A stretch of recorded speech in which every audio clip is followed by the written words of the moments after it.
Okay, so I thought it was 4:30, but anyways, I spoken to him yesterday. Yeah. Um, Long story short, he's unwilling to debate, Uh, uh, which is very unfortunate. do you remember what I told you? Yes, that they're not going to be willing to debate. Yeah, they knew who I am, right? This is why they refused, right? No, I didn't mention who you were. Really? Um, yeah, really. What I did was I asked them the questions I asked you yesterday. Yeah.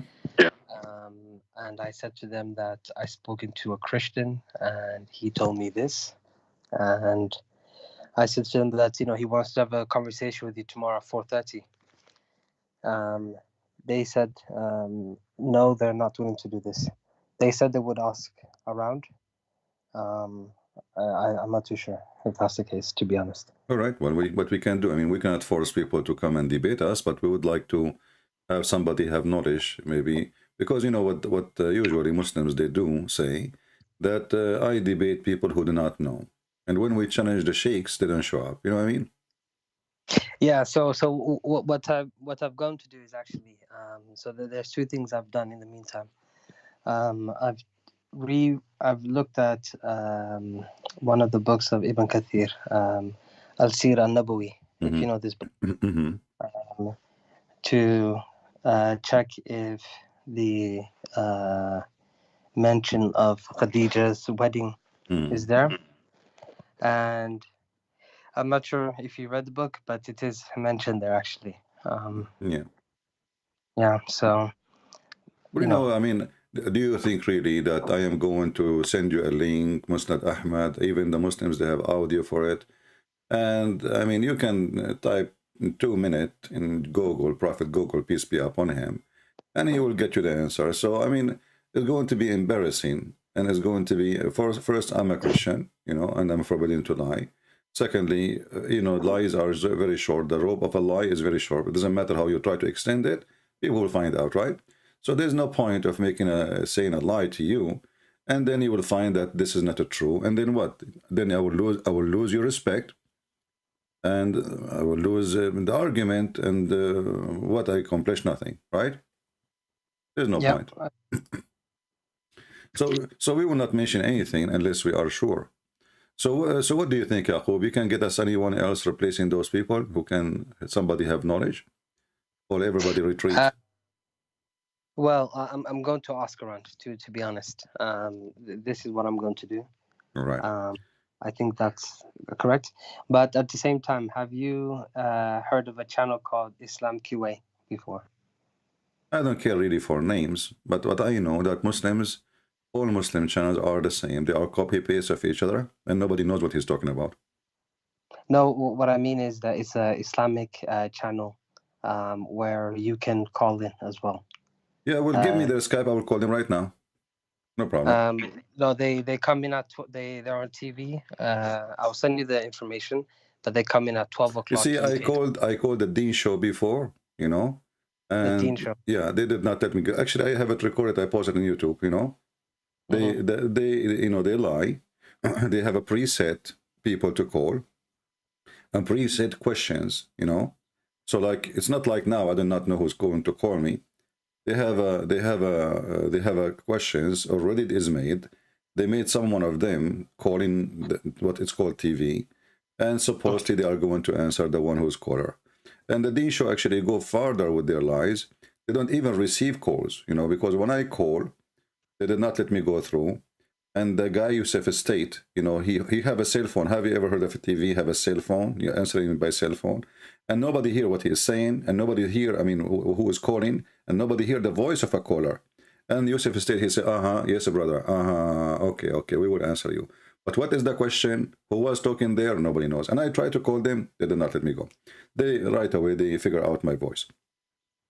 So Okay, anyway, well, what I will do is this. I will do one thing then. I will call tomorrow at 12 o'clock, and I will ask them the three questions, and I will also ask them to give us a good reason why that they're refusing to speak to you. yeah, and you We'll do this. can tell them all what you need to do. If you don't want to call, like maybe they feel like they are higher than us, we are lower than them. No problem. We are humble people. You just give me your Skype, I will call you. I will call you myself, you know, no problem. All Yeah. what I Okay. want just people willing. They will not feel like we are harassing them. You know what I mean? I mean, there's no harassment here, right? We're No, talking I about know, but I religion. mean, it's if somebody have a private Skype and Yeah. somebody give it to me, maybe the guy is sitting with his wife, right? You know what I mean? Maybe he's with his kids now. Maybe he's, you know. So we want people who knew that we are going to debate them, and they knew what the topic, you know, it's about Islam, and they are willing to do it. Then I will call them. Otherwise, I don't want to. Like, if I know now a sheikh phone number, I'm not going to call him. You know, I will Yeah. not, because this is not right. I mean, people, they have their private life, and you don't jump, you know, and call people in their phone. This is harassment. You know. Mm. Unless it is like, okay, now we have a program, whoever want to call us, etc. And it's a different story. But my experience with Muslim programs, they don't really take calls. They have a preset questions, like Zakir Naik. Zakir Naik, he's standing the stage. The sister there is asking question. Sister, I'm going to answer you, you know, and and the drama start, and the question and the answer is very funny and very. The question is silly, and the answer is more silly, you know. I don't know if you remember once Zakir Naik, they asked him. There's supposedly a woman. She asked, how come Muslim women, she will not get virgins, you know, like the Muslim man. Yeah. So Zakir Naik, he said to her, and you can go find the video, he said, brother sister, the sister here asking question, how come a Muslim woman, she will not get virgin? First of all, the word hur is a plural word. It's a female and male. So sister, inshallah, you will get hur. Like, what the heck? Hur suddenly is male too? I mean, the Quran says, يَطْمُثَهُنَّ جِنٌّ إِنسٌ وَلَا جَانٌ. There's nobody from human or genie made them intercourse and have made them bleed, right? Yeah. No, hur are females for sure. Females, go watch the video, and he says to her, Hur is not a male, it's not a female, it's for both. So inshallah you will get Hur. And all the Muslims will, wow, look at the answer, Allahu Akbar. You know, I mean, what a nation of ignorance. So what I can say, I mean, my friend, if those are their scholars, and this is their top scholars in TV show, you know, I mean, what about the ignorant? If this is the knowledgeable one, you know? Yeah. And I mean, imagine even how filthy the promise he is promising the women, and he is in the stage that you will have, excuse my language, you will have a lot of men to if you. This is exactly what he's saying. I mean, there's no shame. He told her, inshallah. Say that again. Sorry, say that again. He said to her, when he promised her a lot of hur, male, right? Yeah. He is saying to her, a lot of men will if you. Oh. Yeah, this is exactly what the promise is. Inshallah, sister, you will get a lot of men. What does that mean? I mean, this is disgusting. This is filthy. Mm-hmm. You know? So let me ask you this. You know, in Islam, the Prophet is the best of example, right? This is what we're taught. Mm-hmm. I want to understand from your perspective, what is the reason why you're not a Muslim? Because you're obviously well-read in Islam. You clearly are educated. So I want to know why you're not Muslim. First of all, Yaqub, what does the word Muslim mean? Someone who submits. That's not true.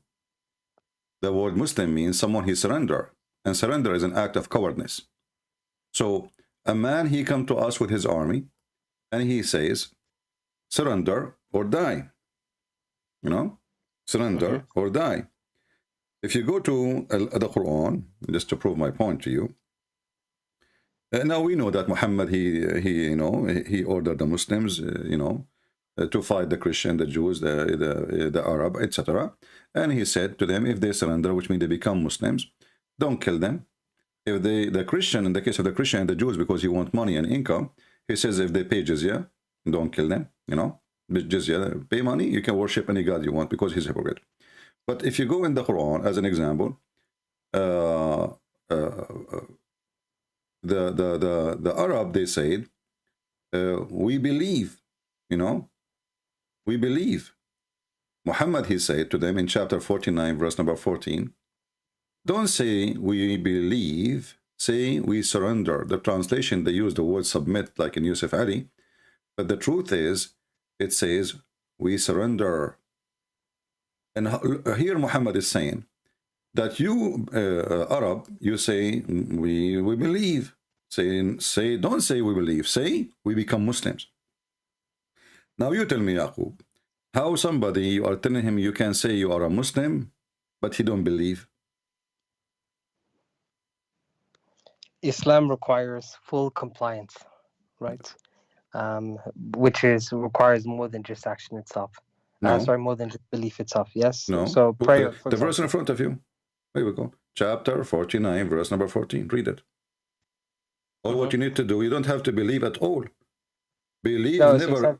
sorry. It says here the Bedouins say, Yeah. we believe. Say, you believe not, you only say.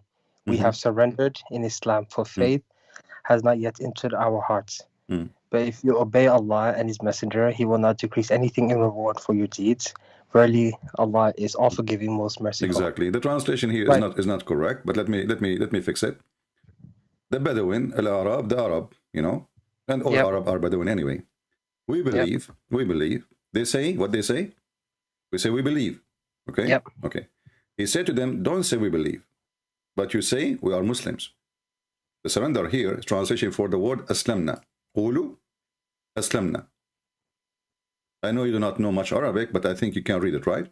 Yeah, but sorry. Just give me 1 sec. Let me just reread it one more time. Say, you believe not. Only say, we have surrendered. Okay. For faith has not yet entered your heart. Okay, so is he saying here? Is it saying here that the Prophet is supposed to say to them, "Don't say you believe, because you haven't fully surrendered"? No, he should say, "Don't say we are Muslims." He said to them, "You are not a believer, but you are a Muslim." He says, read carefully, my friend. Arabic is so clear. You know, the Arab, they said, "Amanna," we believe. Say to them, "Lam tu'minu," you did not believe. "Walakin qulu aslamna," but you should say, we become Muslims. Yeah, okay, I see what you're saying. So look what happened now. Do I need to be a believer to follow the God of Islam? No. Muhammad obviously is a gang man. All what he needs, you know, people, they surrender to him and his gang grow. You know, he don't care if you believe or not, just obey me. If you obey me, the verse saying clearly, if you obey Allah and His Messenger, you are fine. Believe or don't believe, who care? the biggest scam in the earth, you know. So, and this is how Islam grow. Who care if they believe or not? Conquer the city. Everybody, die or live. What do you want? Say we are surrendering. You know. This is why the Quran says the chapter of Al-Fatah. You know, when the victory came, the people they enter into Islam by waves. Correct. Yes, correct. Okay, so why did it not enter into the religion before the victory, before the war? It's a war, you know. So when the war, when Muhammad was victorious by war, then people they enter into religion by waves, by tens of thousands. There's no believers. Nobody is a believer. No. But sorry, that's not really fair thing to say. Here we go. The chapter of victory, Al-Nasr. You know. No. I don't dispute that. You're right. People did become Muslims in waves after Islam became victorious militarily. This is true.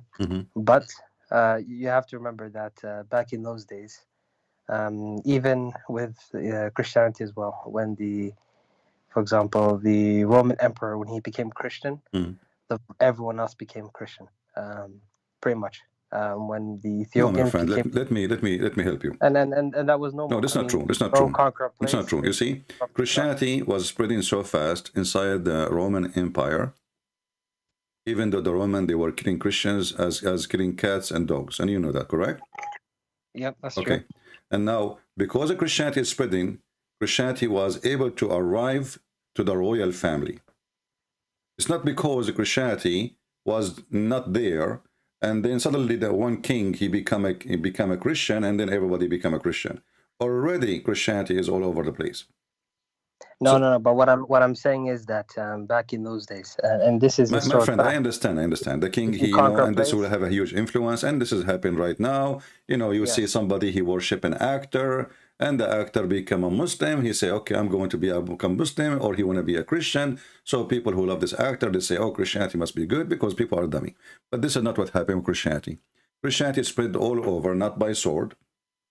And even the Constantine, the king, who became a Christian, he did not carry a sword. He says, if you don't believe in me, I'm going to kill you all. He became a Christian. That's it. You know? But it was already Christianity all over the place. Christians, they have established churches. But that's not true. The Christians did destroy the temples. They started to abuse the pagans. This is well documented. Well, this is well documented by who? By historians. Okay, where did they start discriminating? Can you show me? Where exactly that happened? Let me pull up the sources. Bear with me a second. Which country, which cities, which? Predominantly Egypt and Greece. Well, you know, I cannot confirm or deny because I have no idea about it. However, this is not Christianity teaching anyway. You know, this is not Jesus, and this is not the disciple. Everybody knows that Christianity, Jesus, he says, if people refuse you, you know, clean the dust from your sandals and leave them, you know. So if Christians, they do such a thing, this is not really Christianity. People might do bad stuff. Christians, they kill each other too, right? No, I'm not saying that, you know, Christians are doing this, but what I'm trying to say is that, you know, I hear you often say that Muslims are violent, blah, blah. You see, when I talk about Muslims, I'm talking about the teaching of Muhammad. When somebody says to me, ISIS is not Islam, this is a lie. But if I say, let us say for sake of argument, we have a Christian ISIS. But this is for sure is not Christianity, correct? Because Christianity is what Jesus taught. So when people were going out and, you know, colonial period and, you know, killing thousands of people. My friend, the colonial period, nobody is not about. They were using it's not about Christianity, you know. The kings are searching for gold and silver, etc., and then missionaries go with them. That's all. It's not, the purpose is not really Christianity. Those all those kings, they were corrupt. All of them, they are fornicators. All of them, they kill even each other. They kill Christians. So how in the world they are going to spread Christianity? They are looking for a new land to suck the blood of those people there. That's all. But then the missionaries, they come with them. And they spread the Christianity. They take it as an advantage. Like now, you know, the American, they went to Afghanistan. American, they found opportunity. But the American army is not a Christian missionary army, you know. But the missionaries, because now it's secure for them to go and open churches, and tens of thousands of Afghani, they become Christians. So, but this is not the army doing that work. This is missionary. People who have no arms, no weapon. You know, me and you go to the country because now we can go. So yes, but before we go back to Islam, because I think we should focus on Muhammad and Islam. But before we go back to this, you do know the history of Christian missionaries in Africa, especially, right? It's very horrific. Well, this is people, they make horrific things, but this is not a Christian missionary history. This is not true, because a Christian missionary is a person who follows Christ and he followed the Bible. So when you say in Africa, the Christian, they went to Africa and they start killing people who don't believe in Christianity. Sorry, say that again. The Christian missionary, they went to Africa and they start killing the one who don't believe in Jesus. They did a lot of stuff like this. Yes. No, that's false, my friend. That's absolutely false. The first missionaries is the one who went to Ethiopia and Egypt, and it was one person. Just one person. I'm not talking about the beginning. I'm hey, talking my friend, about so this is a Christianity. Anything else is not Christianity. You know, if a person is a filthy, he is filthy. I can claim to be a bishop, but I am a child molester like Muhammad. What does this have to do with Jesus? Christianity is people following Jesus. Anything else is not. So Christianity is a faith spread around the world before any king convert, by individuals, not by army. The disciple of Jesus, they were individual. Jesus never had an army. Every individual went to a place, and then that place accepted the Christianity. But we're claiming that there's an army went to that place. Well, all those armies, they are going there for a purpose, and the purpose usually is money, is business, is a glory of a king, is not a glory of God. None of them care really for God.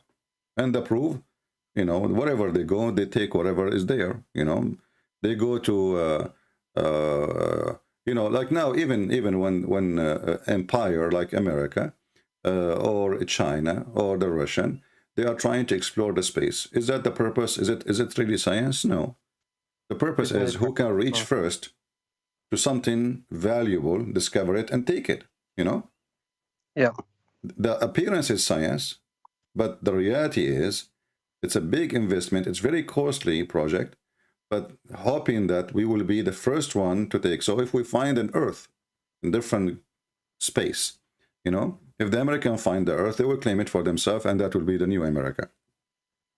The same as the kings of Spain and the king. But you notice here that your prophet was supposedly sent by God. And your prophet is the one who told his followers, you are the best man sent, the best people ever sent to mankind, right? Yes. In chapter 3, verse 110. But what was the purpose? The purpose is to enslave everybody and bring them with the chains. Is that correct? To enslave people Yeah. and bring them to The the chains of excuse is we want to save them from hellfire. You know, this is the excuse of Muhammad.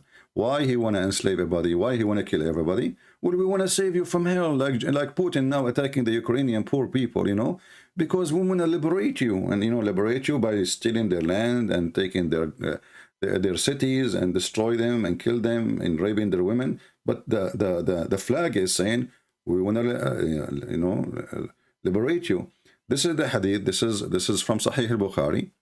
You are the best of people ever raised up for the benefit, and between two brackets for the benefit. Look at the benefit of mankind. Chapter 3, 110. Here explanation by your prophet saying, the best for mankind are those who bring them with chains around their necks till they embrace Islam. Is that what Jesus said to the Christian missionaries? Go and bring people to accept me by putting chain around their necks. Is that what he said to Peter and to Paul and to John?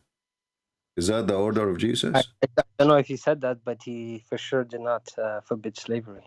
I can tell you that. My friend, you are mixing things up. First of all, no, Jesus, he forbade slavery. How he forbade slavery? He never owned a slave. And if Jesus is the one we follow, and Peter never owned a slave. Can I ask you My friend, to show all the disciples of Jesus, my friend, hold on. All the disciples of Jesus, they never owned slaves. And they are our best examples. And then you need to ask yourself, why in the time of slavery, they don't have slaves? Everybody owns slaves. Jesus, he raised people from death. But was he not? But was he not from? Was he and his disciples not poor? Is what? We all know. Well, Jesus is the last one can be poor, and I will tell you why. I am the person who raised people from death. How I can be poor? So he is poor because he doesn't accept money, but he can accept money. Imagine you are raising people from death. You are making the blind see. You know, I mean, how many people now? If imagine you have a clinic, no one entered the clinic, he don't get out perfectly healthy. How much money you will make? No, you make a lot of money, but you said that the Bible.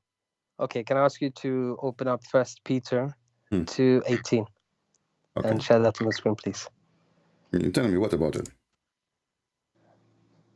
It says, "Slaves, be subject to your masters with reverence, So, not only in those who are good and equitable, but also those who are preserved."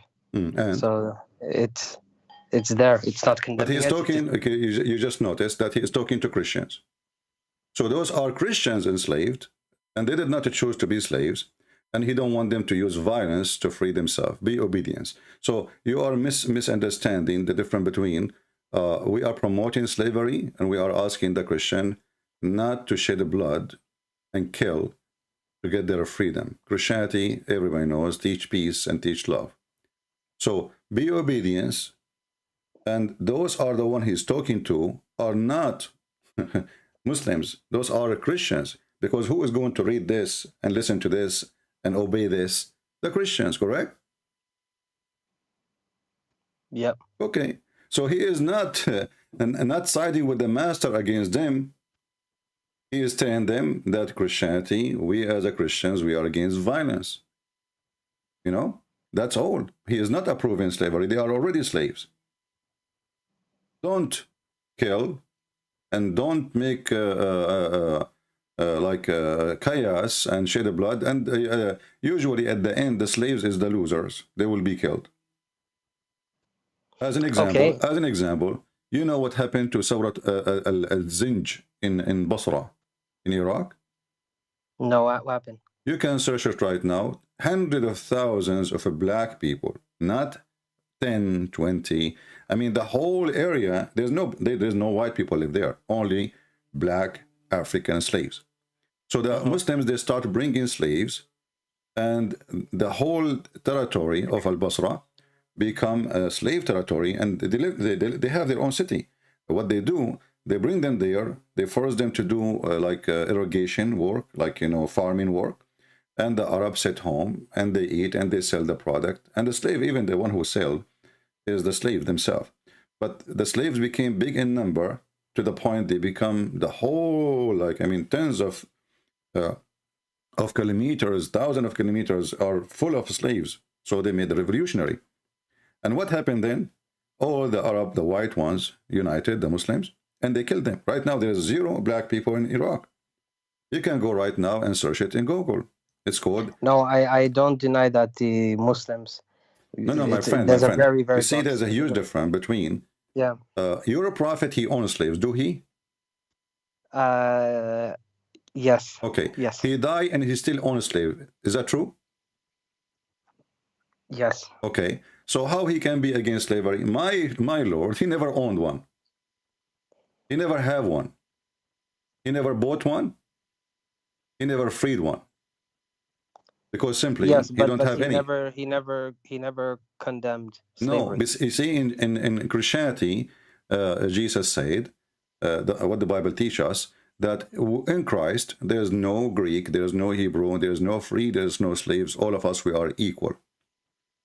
So what you are asking for, why Jesus did not free? Well, Jesus don't have an army, and Jesus cannot free anyone. And but he can say it's wrong because already he gave tons of examples of respecting life. And if you respect life, you don't own somebody else. You don't. If you respect life, okay. You know. Let me ask you this. Exodus 21:20, it says, I know this is not from Jesus, but this is the Old Testament, and you accept this, right? Right. Okay. When a man strikes his slave, male or female, with a rod, and the slave dies under his hand, he shall be avenged. But if the slave survives a day or two, he is not to be avenged, for the slave is his money.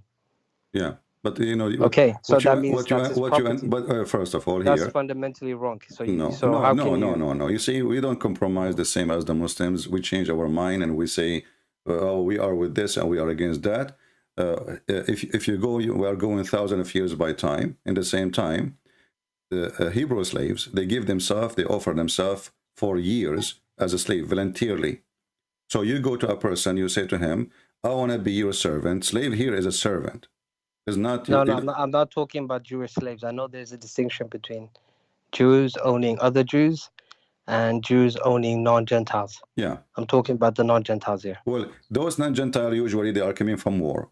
And because everybody's enslaved the Jews, so if you say to the Jews, you cannot enslave your enemies, then that will be a really horrible mistake, because simply those people are seeking survival. Remember, all the Jews, they've been taken as a slave, the whole nation, twice. And they've been enslaved for hundreds of years. Is that correct?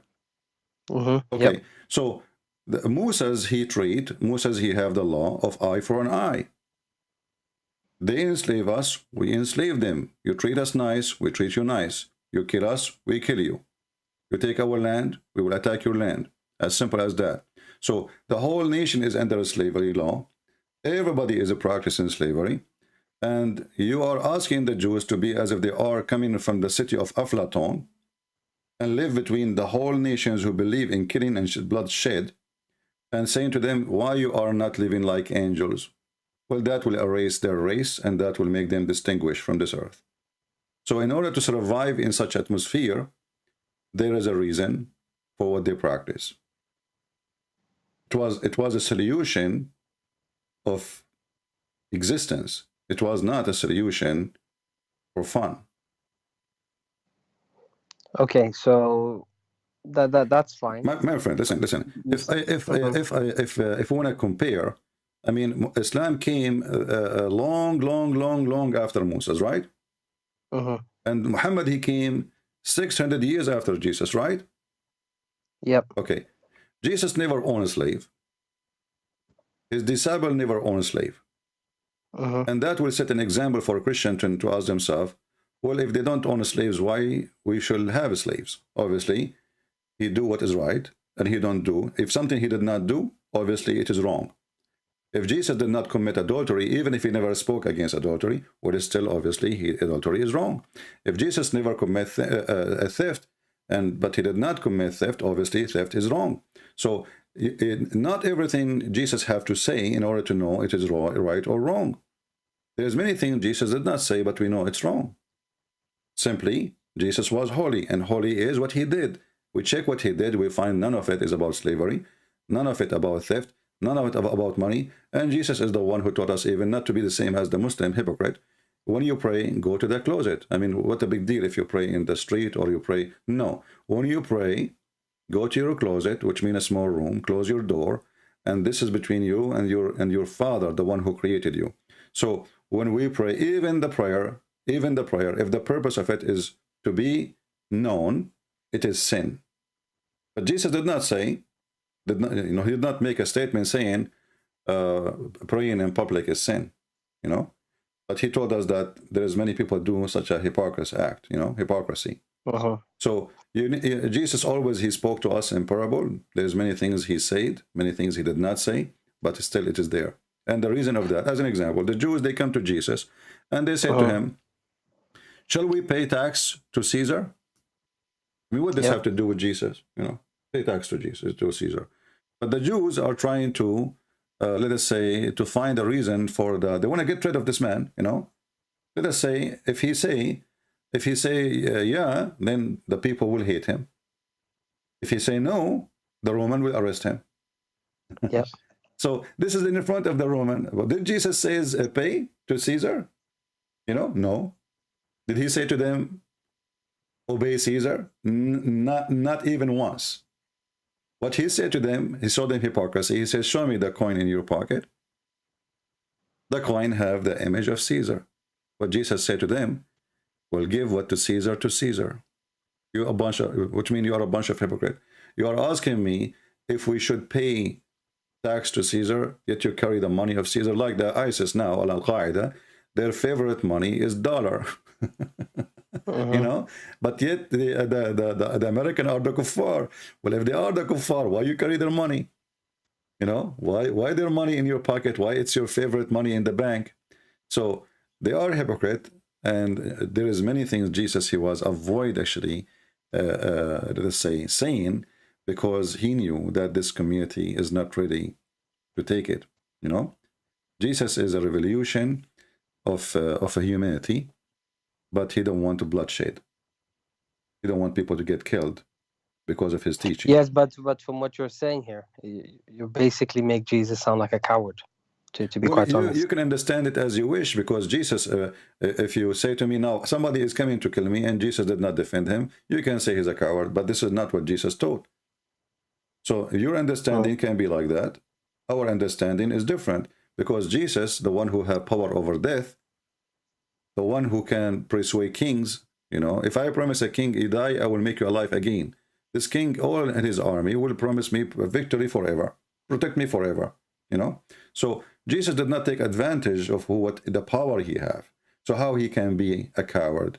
By being humble, by being not a person. When Peter, he took his sword and he cut the ear of the soldier, and obviously he can kill him. Jesus, he shouted at him. He says, what are you doing? The one who take by the sword will be taken. So here we go. He have his men. They are willing to die for him, and obviously they were able. I mean, the one who cut the ear, he will cut the neck, right? So Jesus, and Jesus, he put the ear in its place. So Jesus, if he is a coward, then he will hide behind his men and let him die. Let them all die in order to save him. This is your prophet. But did they not run away? Wait. What do you mean this is my prophet? You're a prophet, you run away. When? Okay, isn't it you Muslim you claim that Muhammad, he asked his cousin Ali to sleep in his bed so he can run away from Quraysh?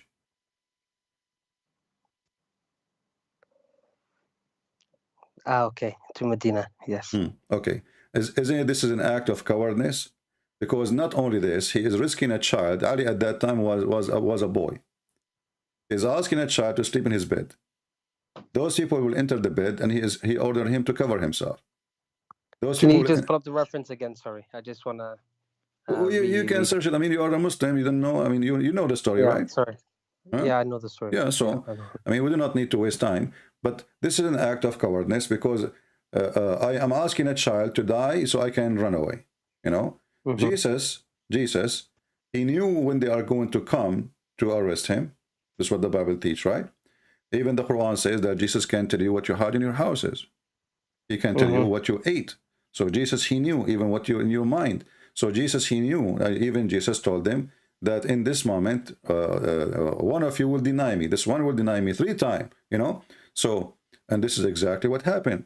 So Jesus knew exactly the time, the date, the moment, what people even will do, who will stand with him, who will not, and then he did not run. If he's a coward, he will run. Imagine you tell me that your enemy are coming to kill you now. And no, Jesus. Okay, but how about his disciples? Did not Peter deny him 3 times? yeah, but this is the weakness of a human being. But Peter himself, he stood to defend Jesus too. You know, people they do sin. People they have fear. People they etc. But people they repent too, and people they do what they think it's right. And even when Peter he decided to defend, Jesus refused that. You know, it was not the right act from Peter because he did not ask him to do so. So in order to understand the Messiah, my friend, you need to understand that all the message of the Messiah is, you know, to love, not to hate, to build, not to destroy, and to have peace, not to do bloodshed. So when we speak about slaves, you know, we are not against the slaves to be freed. You know, we don't own slaves, or we should not own slaves. But in the same time, if those slaves try to free themselves or disobey, what will happen to them? So this teaching was for their benefit, not for the benefit of the master. And how long after Christianity, after Peter, it took the slavery to be demolished? Long time. So imagine if you say to them at that time, well, disobey your master, okay? If he no, they kill them. They will be killed, all of them. So simply, it was an advice to live, not an advice to die. Okay, so if we can which go back year, to... which year in America slavery was stopped? I mean, we are talking about now. We are not talking about in the time of Jesus, right? So my friend, so imagine at that time you try to be free, and what will happen to you? Obviously, the society is not ready, and slavery is very popular. It's a normal thing to do. It's evil, it's ugly, it's disgusting, but they do it, you know. And it's there, exists for thousands of years. So Christians are people who live between those people. They are not coming from the moon. Okay, but just to be clear, from your perspective, you believe slavery is not allowed in your religion, right? I told you, like in the Old Testament, it was allowed for a reason. No, but I mean now. No, it's not. Where it says, okay, where it says allowed? Can you show me? Go ahead. No, but the better question is, where does it say you're not allowed? Because it clearly says, my friend, that... if our best example is Jesus, then it's not allowed. We Christian, Jesus said, "Be holy like your Father. Don't be greedy.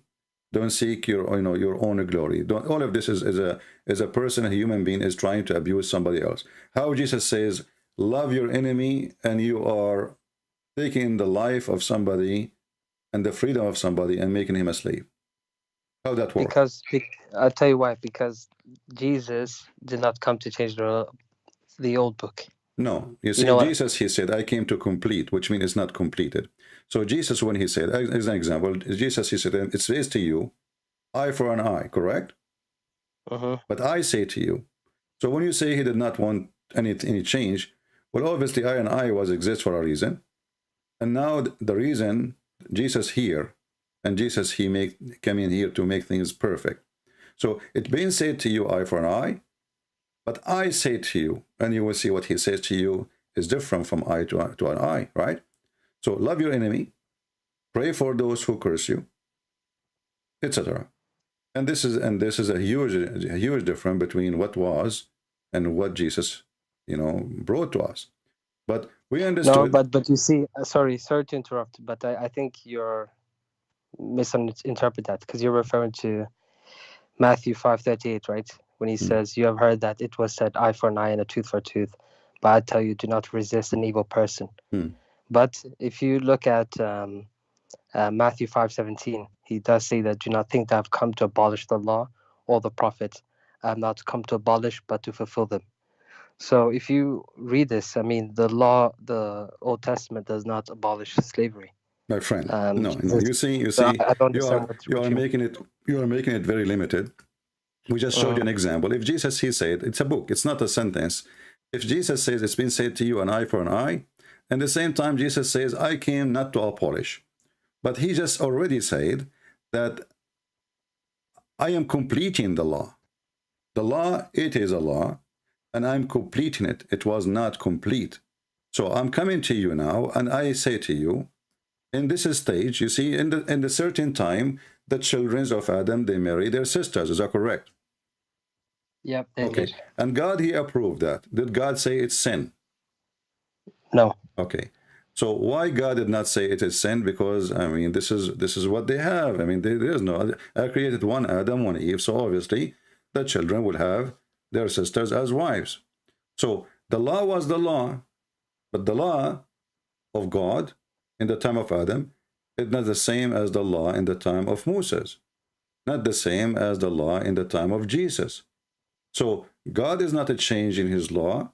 The law is made for the man, not the man made for the law. As an example, the Jews been ordered to respect the Sabbath, correct? Yep. Okay, but obviously they have wrong understanding for the Sabbath. Jesus says to them, Sabbath was made for the man, not the man was made for Sabbath. Yep. But this is him who said to them, well, respect the Sabbath.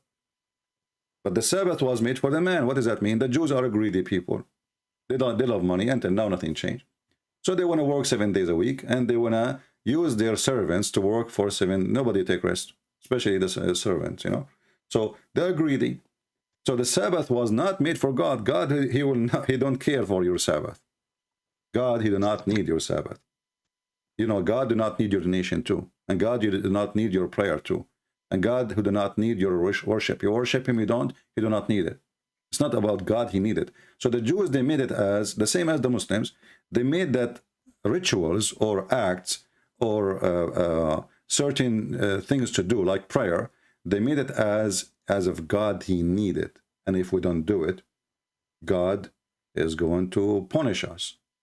But all of this was for the benefit of the people, not like if you want to go and do poo-poo, you have to walk 100, etc. from the camp. What does this have to do with God? This is for the health benefit of the Jews. This is not God. Go do poo-poo in your bed. So there's a law was made for people to survive, and there is a law for people to love and to get high in their humanity, and that is Jesus. So when Jesus came, obviously it's a new era for mankind. Love your enemy. There's nobody says that before, and it's a crazy to say that actually, 2,000 years ago. Love your enemy. I mean, even now, what do you mean love your enemy? Let us now try to convince this filthy Putin that he should love the Ukrainian. He claimed to be Christian, but he is killing them. If Putin he practice one sentence of Jesus, we have different universe. If Muslims and Christians agree to love their enemies, well, then you will not hate me, and then I will not hate you, correct? Yep.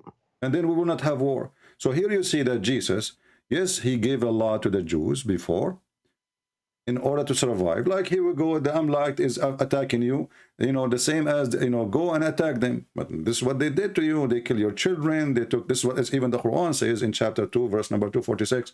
So those people, they attack, And now there is a prophet, and his name is Samuel. And he told his people, if you go to war, you know you will not support me, and you will not do it, etc. And then the Quran take the story, put it in the Muhammad book, and he claimed this is from his God. God, he is condemning them for not fighting and or doing the order of Samuel. But you notice here, it was for the sake of surviving, not for the sake of killing. Jesus, when he come in a new era where the Roman is established empire. There's a parliament. You believe it or not? The Roman, they have a parliament. They have Congress.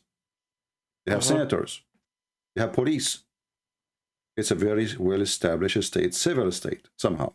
But still there is slavery, but as you see, slavery was here in USA not long time ago. Long after the Roman.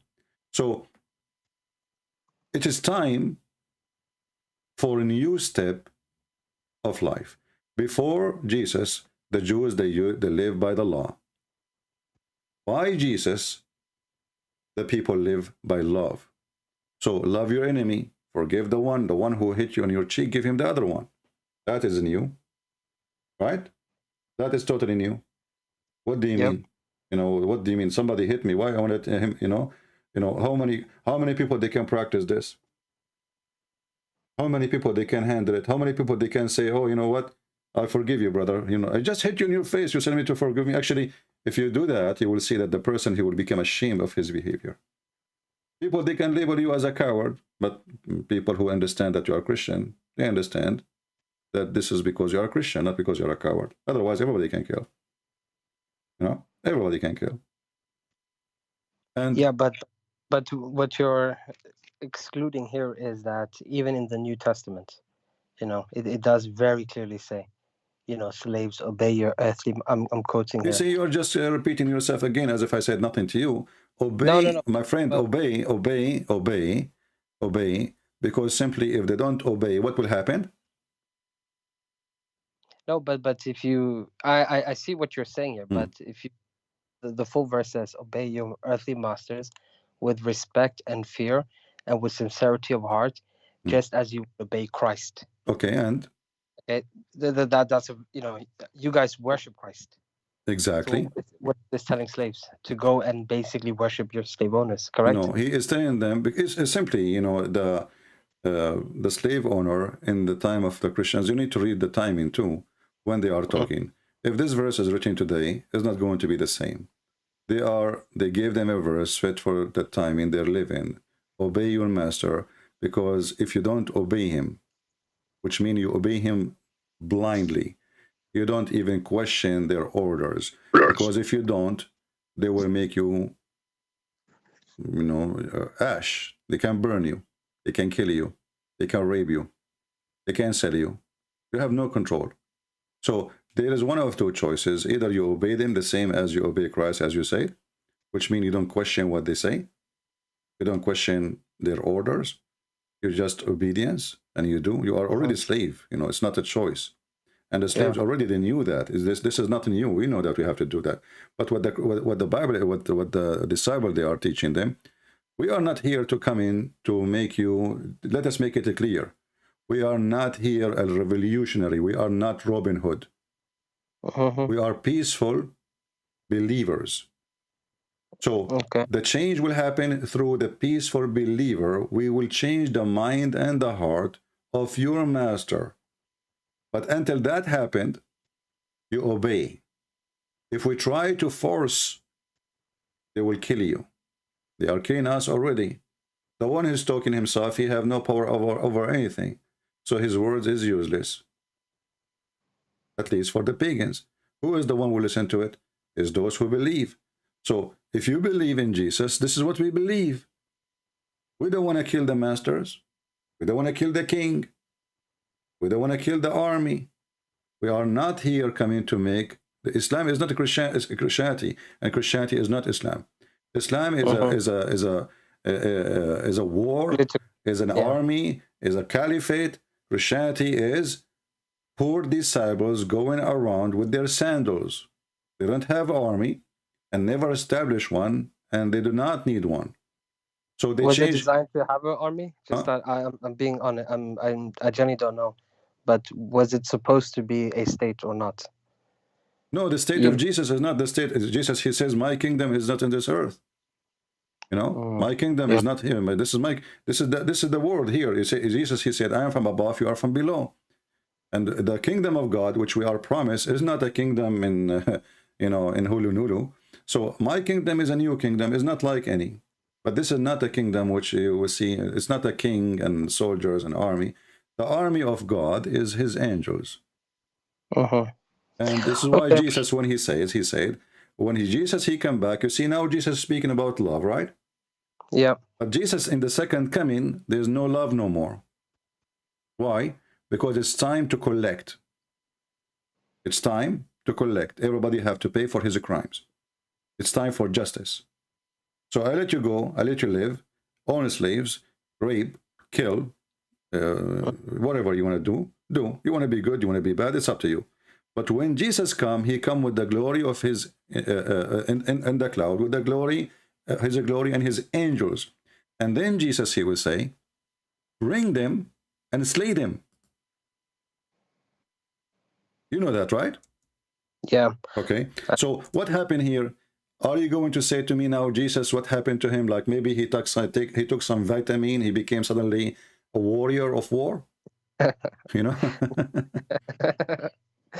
No, I see your point. Okay, that makes sense. Yeah. Okay. So bring them and slave them. And slay them. Why? Because now it is not the same as Jesus who came to them before.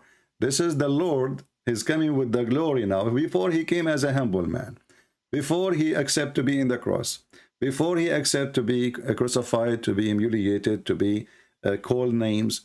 But now the story is different. Your time is up. You know, we gave you a chance. We gave you a chance. And, you know, that's it. This is judgment day. So the same Jesus who said, love your enemy. Now he don't love them, those people who they are sinners. The same Jesus who loved the sinners. He said, I came for the sick, not for the healthy. Right? Yep. Jesus gave an example. He says, if you have 100 or 1,000 sheep and one of them is lost, which one, what you do? You go after the one is lost.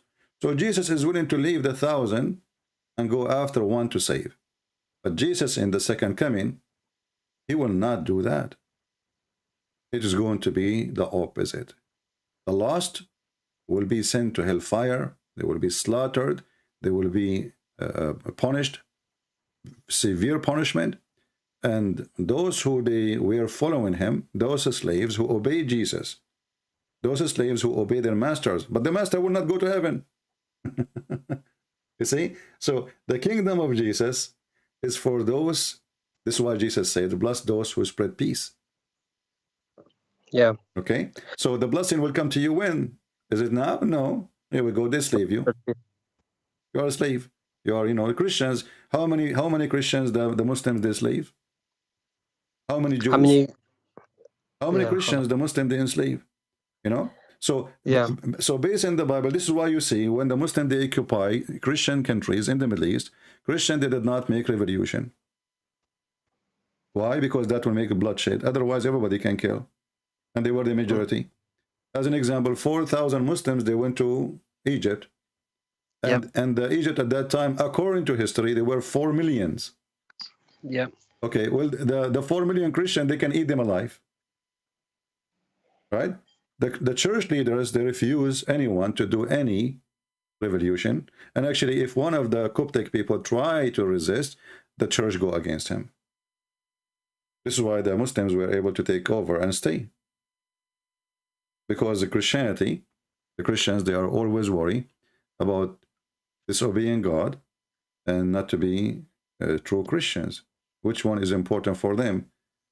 Earthly kingdom or heavenly salvation? So in order to understand Christianity, you have to understand what Jesus did and why the Christians, they did not, you know, make revolutions against Muslims. Until now, you go to any Islamic countries, you see Christians are the only one are trusted. They never betray anyone. They never betray a king, a Muslim king. They don't step you on your back. The one who step in the back is Muslims. Who is the one who killed the caliphate? Muslims. Who is the one? Who is the one who killed the grandsons of Muhammad? Muslims. Right? Yeah, this is true. At that time, those like the grandsons of Muhammad, they don't have guards and they don't have etc. Well, a Christian who want to seek revenge, he can go and put a dagger in the heart of his daughter. He can, Okay, but they did so not. I think your explanation makes sense about the Bible. So let's just focus on Islam, if that's okay. All right. Okay, so the Prophet and Islam. What's your main problems? First of all, is he a prophet? You just Yaqub, I respect you. You're a nice person, but sometimes I cannot hold myself from being rude. It's okay if I'm being rude with you.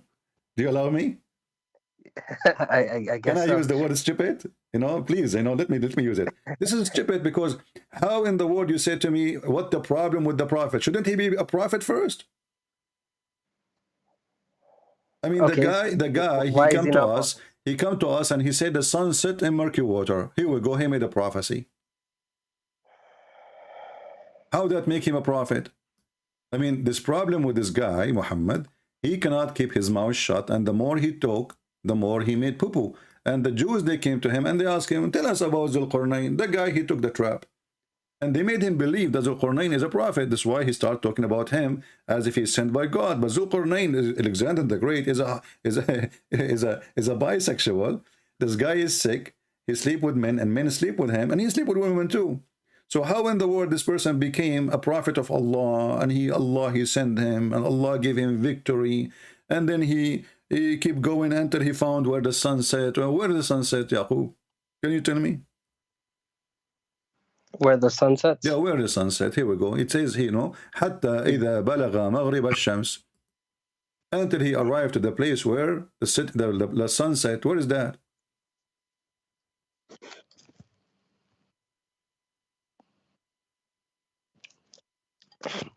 Give me 1 second. Let me just look at Ibn Kathir. 1 second. Ibn Kathir, remember, Ibn Kathir came 800 years after Muhammad, and he was trying to refute the Christian. At that time, Ibn Kathir is like YouTube today, Ibn Kathir, he found that the Christians in Syria are making fun of Muhammad like shish kebab. So he tried to fix it, This is not the answer. If you want to get really an answer, get an answer from somebody who was close to the time of Muhammad, or Muhammad himself. You don't get an answer today from somebody, his name is Mimi Hijab. You get an answer from somebody, was in the time of Muhammad. He understand, this is why we read what Peter say, not what a bishop say today, correct? Who care what bishop? I can be a bishop. Now I can say whatever I want, but people will not listen to me. Because who is the one who more close to understand is the one who was there, right? Yep. So when your prophet, he said, until he reached the sitting place of the sun, who was talking? This is Allah talking. Exactly. So Allah is supposed to, he became a news agent, and now he is going to tell us about Zulqarnain. This is why it says in verse number 83, and they ask you about Zulqarnain. Who is the one who asked him? And the Jews, as usual, they make fun of him, and they get him into a trap. Say, I shall recite to you something of his story. Okay, wonderful. Verily we established for him in earth. Suddenly Zulqarnain was victorious by Allah will. Why? Any Muslim can tell me why? Why Allah established for him victory? Because he's a Muslim. And then we gave him the means of everything. Who is the one who gave him? Allah. Who is the one who gave him the men to sleep with? Allah. Who gave him the men who sleep with him? Allah. Who gave him the soldiers? Allah. So everything is coming from Allah. And then he followed away. Okay. Until when he reached the sitting place of the sun. Where is that? The sun set everywhere.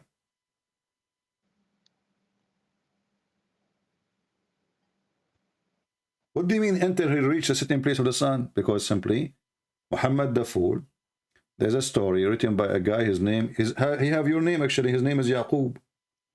He's from Syria. He wrote a fiction story about Zulqarnain. You mean, is it the Jewish one? No. This is a Syrian Christian from Syria. But this is a fiction story. It's like now you make a story, you put George Bush there, but the story is not real. It's a movie, Yeah, I know what you're saying. Yeah. Okay. So this guy, he wrote a story about Zulqarnain, and in the story, he built a dam. Muhammad, he, you know, in the moment when he asked him, they could not answer.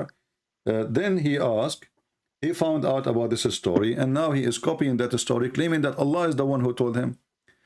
So he reached the sitting place of the sun. He found the sitting in a spring of a black, muddy water. Go, Yaqub, help me. You're a prophet. You say to me he's a you're prophet. right. I just had a look at a hadith about Ibn Abbas asking about the same place of the sun. Okay. So Yeah. are you still convinced that Muhammad is a prophet? What do you say to me? Why you don't? What the problem with Prophet Muhammad? Shouldn't he be a prophet first? So what's your thoughts on the Quran? Do you think it's plagiarized, or what are you saying? My friend, this is a very stupid book. I mean, look at this. And then he found this, where the sun rise, you know. And not only that, like as an example, just to show you the stupidity. I mean, this book is written by a very foolish, stupid man.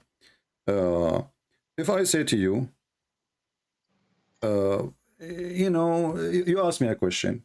Those who slept in the cave, how many they are, Christian Prince? I will say to you, okay, because I don't know the answer. Some they say there are 3 and their dog is number 4.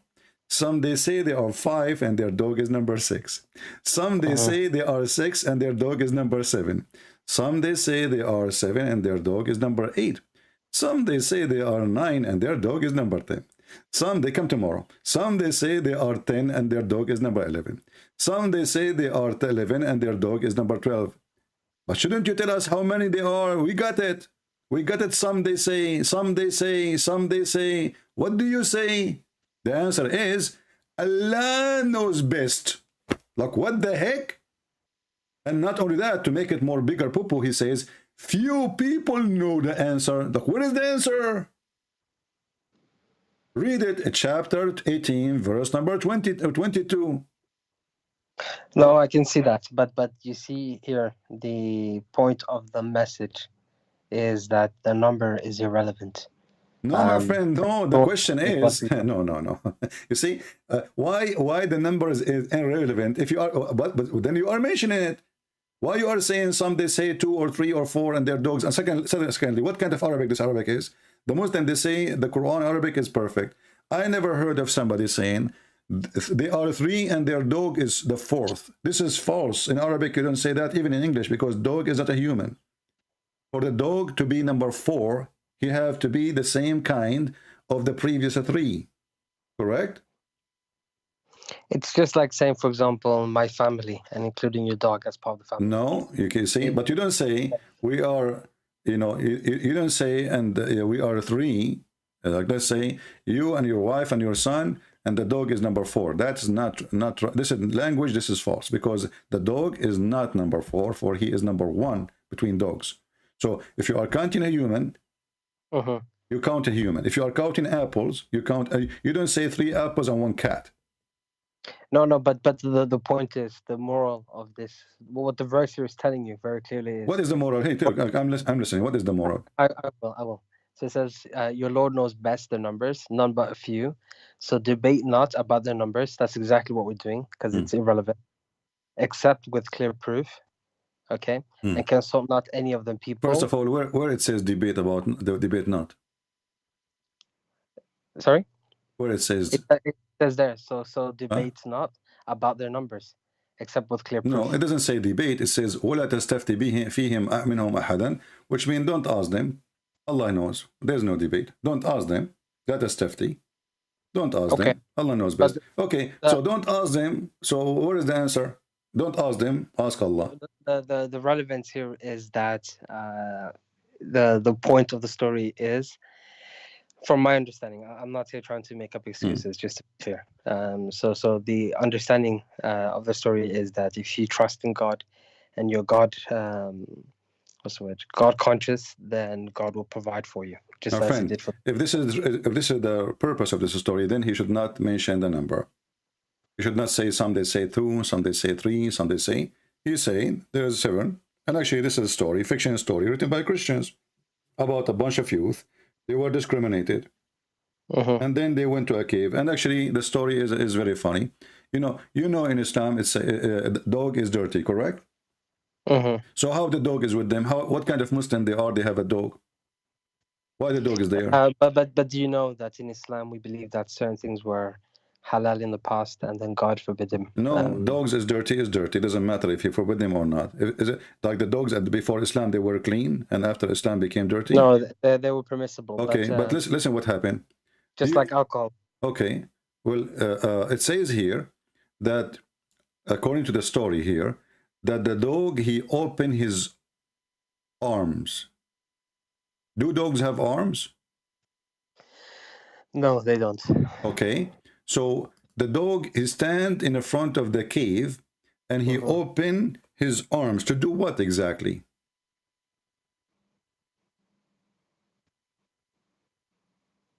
Yeah, okay. No, I will tell you what, to guard them, correct? Okay, but this is an army. I mean, an army following those people, and the dog will stop the army? No, it will alert them. Huh? It will alert them. But if he alert them, he will alert the army too. Yes, but it gives them opportunity to run away. They are inside the cave. They can't run away.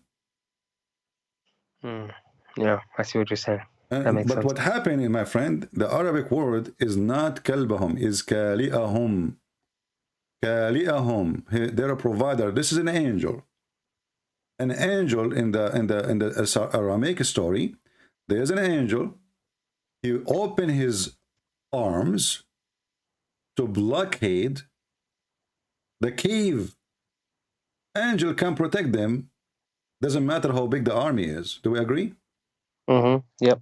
So here it says kali'ahum, not kalbahum. Kali'ahum mean they're a provider, they're a protector, and that is an angel. The one who wrote the story, obviously, is written in Aramaic. He got confused. He thought that this is kalbahum. And actually, even some Islamic interpretation, let me see if I can find some for you, says this is the same. It was kali'ahum, not kalbahum.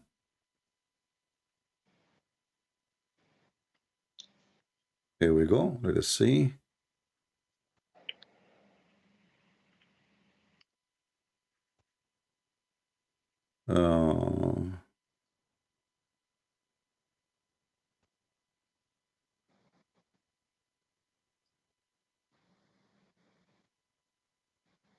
If you go to different verse, let me show you here. Muslim, by the way, they are the last one to know their books as usual, but this is nothing new. If you go to this verse, yeah, this is true. Why would you say that? Because each time I speak to a Muslim, I say, never heard this before. Okay. Chapter 21, verse number 42. What is the Arabic word here?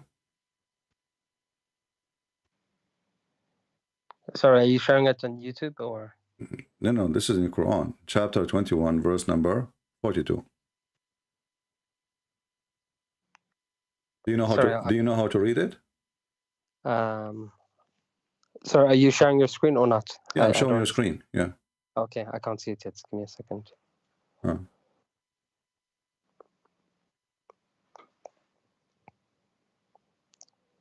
the meantime, I'll open up a Quran on my side. So you said it was 21? Chapter 21, verse number 42.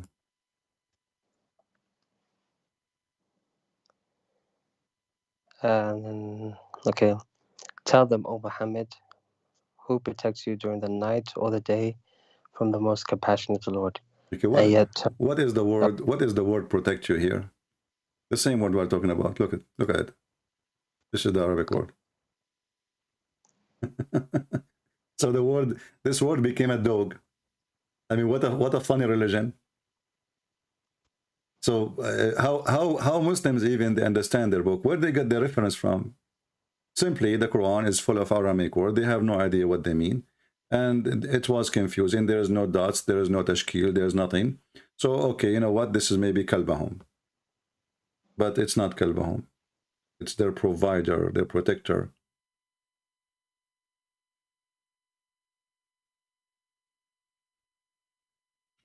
Actually, there's a reading of the Quran. You know the Quran have many reading, correct? Sorry, say that again? There is many reading for the Quran, correct?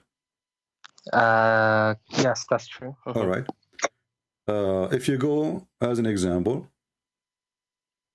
Yeah, do you know sorry. تفسير ابن حيان or whatever الأندلسي or أضواء البيان في تفسير القرآن? You know, there's many tafsir. They will tell you that there is a reading. It says وكالئهم. And let me show you. Here we go. This is أضواء البيان في تفسير القرآن. It says here, let us see. The page is very hard to show.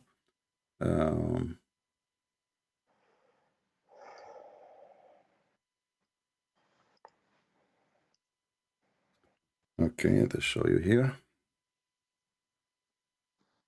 This is Tafsir Ibn Hayyan. It says, وكلبهم باسط ذراعيه بالوسيط وقراءة وكالئهم باسط ذراعيه. So there is different reading for the Quran. Which one? It says كالئهم, not كلبهم. There's a huge difference between their dog and their provider or their protector, which is the angel. So the angel, he opened his arms. That makes sense. He had opened his wings to protect them. He's an angel. And he is standing firm to protect them if in case of the army is coming, not a dog. The dog, actually, they should hide the dog because the dog will bark. And if he barks, the army will hear. You know, they are in a cave. They can watch from the small hole of the cave. They do not need a dog to arm them, you know. But if they have the dog barking, maybe even he will chase the soldiers. Hey, I'm here. You know. So the dog is not useful now. But the truth is that this is Kali'ahum. And this is one of the things too about Muhammad. What kind of God he sent him 7 reading? What do you think about this? You claim that your prophet is a prophet. Did Allah send Musa's? You Muslim, you claim Musa's is a Muslim, right? Okay, did Allah send 7 Torahs to Musa's? No. Okay, why? Why he did not send 7 Torahs to Musa's, but he sent 7 Quran to Muhammad? Yeah, this is a good question. Yeah. No, your prophet explained. He says, "My people are not capable."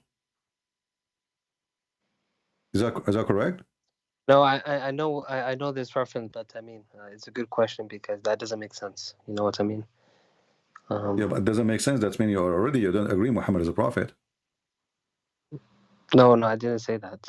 Well, you just said it doesn't make sense. Right? And do you know what happened now if we believe that Muhammad, he received Quran in 7 Quran? Think with me. I'm showing you the hadith in front of you. I'm showing you the hadith. Sorry, let me just read it. The Prophet was present at the pool of Beni Qifr. Jibreel came to him and said, oh, sorry. You're changing it? Yeah, because there's many. You know, I just opened the one have more full story. Some of them, they are very short. Some of them, they give more details. Yeah, okay, let's stick with the short one then. No problem. Yeah, go read this one. It's on the screen. Yeah, you're still moving it? I think there's a delay. Yeah. Allah has commanded you to recite to your people the Quran in one dialect. Upon this, he said, I ask from Allah pardon and forgiveness. My people are not capable of doing it. He then came for a second time and said, Allah has commanded you that you should recite the Quran to your people in 2 dialects. Upon this, he again said, I seek pardon and forgiveness from Allah. My people will not be able to do so. He came for the 3rd time and said, Allah has commanded you to recite the Quran in 3 dialects. Can you scroll down a bit, sorry?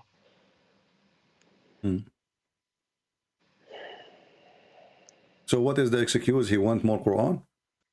Yeah, no. The excuse here is that the people are not capable, correct? Capable. Okay. Yeah. Capable mean what? What do you think?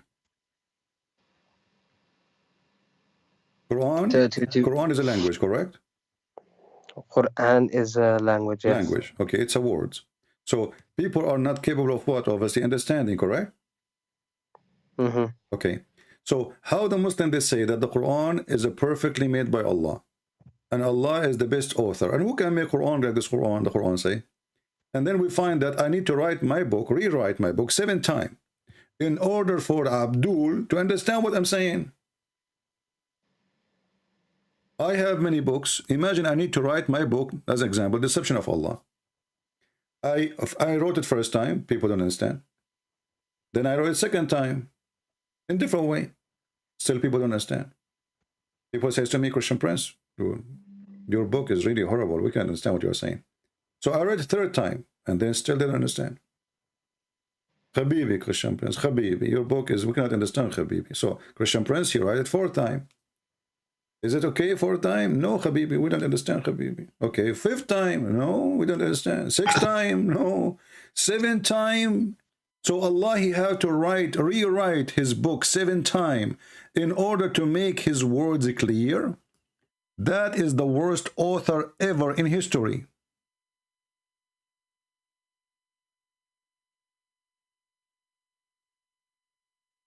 Are you there, Yaqub? Yeah, I'm here. I'm here. You see how good your God is? Man, he is so good in writing. He needed to write the Quran 7 times so people, they might understand. And who is the one giving advice?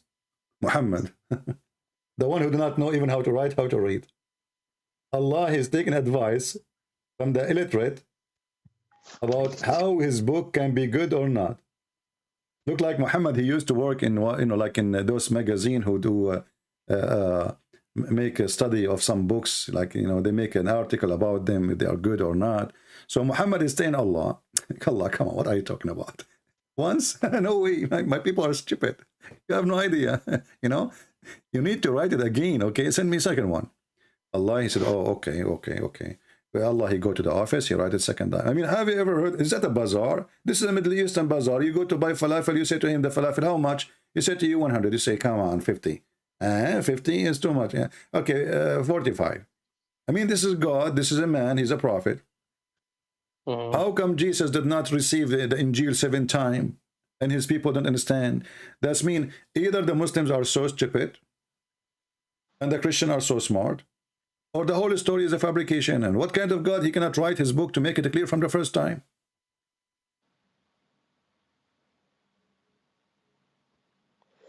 Okay. And hold on. If I ask you right now, are you don't the Muslim claim now that the Quran is so clear, and most of them, they use the Quran of Hafs? Yes, we use the Quran of Hafs. Okay, so Muhammad was a liar here, because if the Muslim, they claim that the Quran of Hafs is perfect and we understand it very well, so why Muhammad keep asking for more Quran and my people are not capable? Imagine a person who speaks Arabic is born in the Middle East, not a foreigner. He needs 7 Quran to understand the Quran. A guy, Abdul, from Pakistan, he do not know Arabic. He don't speak Arabic. He never heard of Arabic, and he tell us, brother and sister, Quran is very clear. And you read the Quran, you understand it very well. Because Allah, he opened your chest. Like, what the heck? But the Prophet himself, he said that nobody understands the Quran. Even the Quran says itself that there is a part of the Quran, nobody knows what it means, save Allah. So what's the point of rewriting the book 7 times and still we do not understand what he's saying? Okay, yeah, I see what you're saying. It's a very strong point. Very strong point. Yeah, but so very strong point. But are you still a strong Muslim? So okay. Right. The Quran says that ask the Prophet to consult with the Christians and Jews about many things, right? No, not consult. No, not consult. To verify. So.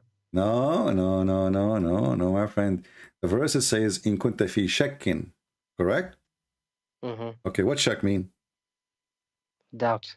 Exactly. There's a huge difference between consult and doubt, if you have a doubt, go and ask the Christian. So the one who confirmed that this is from God or not is the Christians.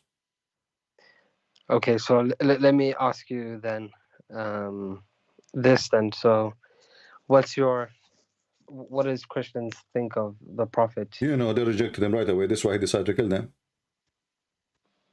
Now, you know the answer. They rejected him.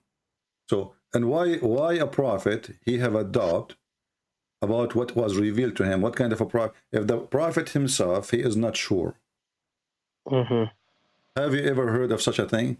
Like, the prophet who bring me a religion, he himself is not sure. And then he's God. He said to him, "Hey, listen, there's a guy in YouTube. His name is Christian Prince. You call him in Skype and ask him if what revealed to you is from God." This is here you see the stupidity of the author of the Quran. Why? Because if the Christian already rejecting Muhammad, why he is asking Muhammad, and he is actually labeling Muhammad that he is a person who have adopted, and the Muslim, they try to fix it. They say, it doesn't say he have adopted. It doesn't say. It says if he have, if he have. No, our friend, Allah, he knew. Allah, he don't speak for no reason. Allah is God, supposed to, correct? Mm-hmm. So why he will say to him, if you have a doubt about what we revealed, if the guy he don't have, you know, I mean, if proven to me that this God is not God, because if I am God, the word if is not in my dictionary. What if? If what? Okay, but look, when he went and spoke to the Christians and the Jews They of laugh at his him. time, They laugh at him.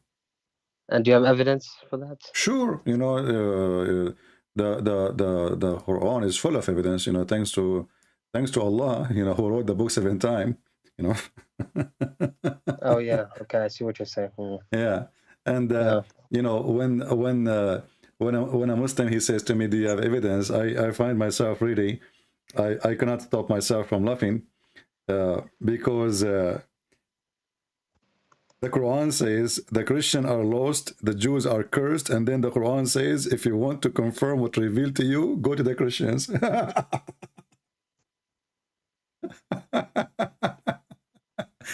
It's like telling somebody, if you lost your way, go to the one whose GPS is broken. I mean, aren't we the one is lost? Mm. Aren't we the one we are lost in the chapter of Al-Fatiha? And the Jews are the one who is cursed? So Yeah. how in the world you say to Muhammad, go and ask the Christians who they are lost, and the Jews who they are cursed? I mean, what? Go and you should ask them to ask the Hindu. Maybe that better. Okay. You know? Yeah. Yeah. And you know, when the Muslims they come to us and they say the word prophet, I don't know what they are talking about. Who is the prophet we are talking about? As example, you see, if I say to you, I saw a video of a person, a Muslim, he says, the Bible written by John. John who? Peter. Peter who? Mark. Mark who? Okay, I want to go by this. We can give you all the reference about those people. But I want to ask you, the Quran is given to us by Muhammad. Muhammad who? What do you mean Muhammad here? Who is Muhammad? Ibn Abdullah. Where you get the name from? I got it, to be honest, from Or what the Quran says to us. There's a guy, his name is It's not from Muhammad. the Quran. I got it from it's from one of the Exactly. Sirah books. Okay, shouldn't this God, you know, see here we say the hypocrisy of the Muslims. They say to us, okay, who? Okay, when the Bible speak about Jesus, speak about his born where, who is his mother, who is the grandfather, the father of Mary, the grandfather of Mary, blah blah blah blah, all the way, you know, No, to but you see, you're missing the point here. You see that's the point you're missing. The Bible, the Gospels are written as testimonies, eyewitness account of. Okay, I will go with you. I will go with you. Let us give you Sure. an example. You cannot answer. The Quran But the mentioned. Quran is. The Quran mentioned Sorry. someone. His name is Israel. Who is Israel? But sorry, just one thing. The Quran was revealed in recitations, verses by verses, and in many cases it was revealed in, let's say, in all cases it was revealed in situations that the Prophet was in. Okay. So yeah, what was your question But about that will Israel? not change anything. Still, who is Muhammad? Shouldn't you tell me? You know, when you don't this God, he knew that this book will be sent to nations around the world, and he need to introduce Muhammad. So Muhammad, he says, the one who wrote the hadith, erase it. Correct? Okay. So if you Muslims you follow the advice of Muhammad, then we will not know anything about this person. You Muslims, you call him Muhammad ibn Abdullah, because he said you erase it, which means erase all the history of Muhammad. You keep only the Quran. So the Quran says Muhammad, but who is Muhammad, we do not know. Who is his parents, we don't know. What we know from the Quran is that he is the messenger of God. Okay. That's what we know. Exactly. But who is the one who said that he is a messenger of God? Muhammad. If we take it from the Quranic, from the Muslim perspective, it would be Allah said that. No, right? because he did not have any witnesses that Allah spoke to him. Do he? He does not know. Okay. So, the funny thing about Islam, that's if in case of adultery, you have to have 4 witnesses, correct? For adultery, yes. Okay. And you have to, excuse my language, you have to see the private part of the male going inside the private part of the female. Is that correct? Okay. Yep. So how come in a case of a penis and vagina we need 4 witnesses? I mean, this is silly. But in the case of God, he have zero witnesses. So now a guy, he want to make us follow him by hundreds of millions. He have 0 witnesses for anything, even when he went to heaven. Who? Aisha, she said, he went by his soul, not by his body.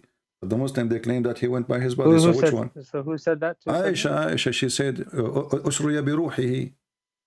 He went there because he was next to her in the bed. He did not go by his body.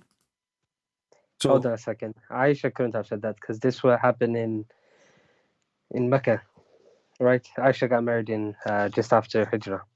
Well, Khadija, my friend, right? I don't care. Maybe Aisha, she is telling what she knew previously. But Aisha, Aisha, she was with him in Mecca too, no? No. Do you have the reference for this? Sorry. Let us see. Hold on.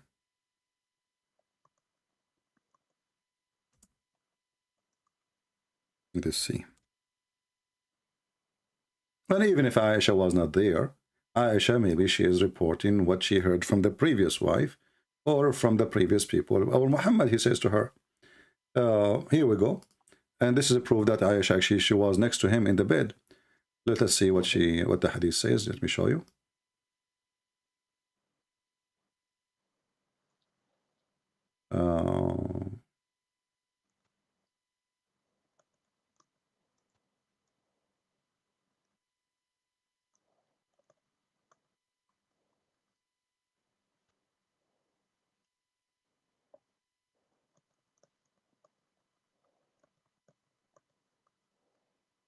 Okay, this is Kitab al-Sirah.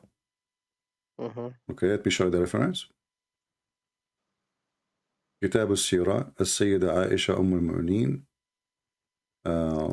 You're sharing it on your screen, right? Sorry. Yeah, it's in the screen. And now I will go down and I will use Google translation, but let us see the Arabic first. Just give it a second because it's delayed from Yeah, that's okay. Yeah. Okay.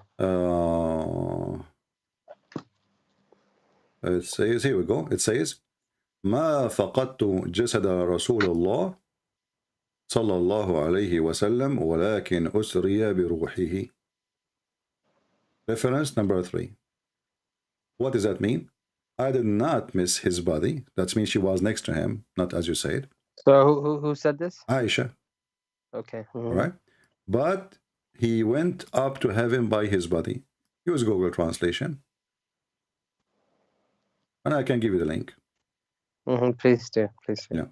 So here, number 3. Let us go to number 3. Number 3.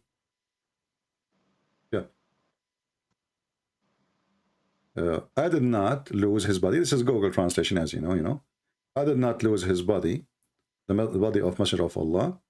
God the prayer and peace upon him, but he was taken by his spirit, going up. You see it? Let's give a few seconds. Sorry, it's delayed, I think. Yeah. Yeah, it's just trends. I can see you're going to translate now. Okay. Ibn Ishaq, he mentioned that Aisha. Yeah, so I can see now. So okay, he used to say that he have a spiritual journey, right? And this is the hadith. It says, I did not. May God prayers and peace be upon him, said, Sorry, can you just scroll up so I can see the full hadith? Yeah. Because otherwise it's not. Well, this is the hadith. Actually, start from here because they are quoting different hadith. Here, this is different hadith.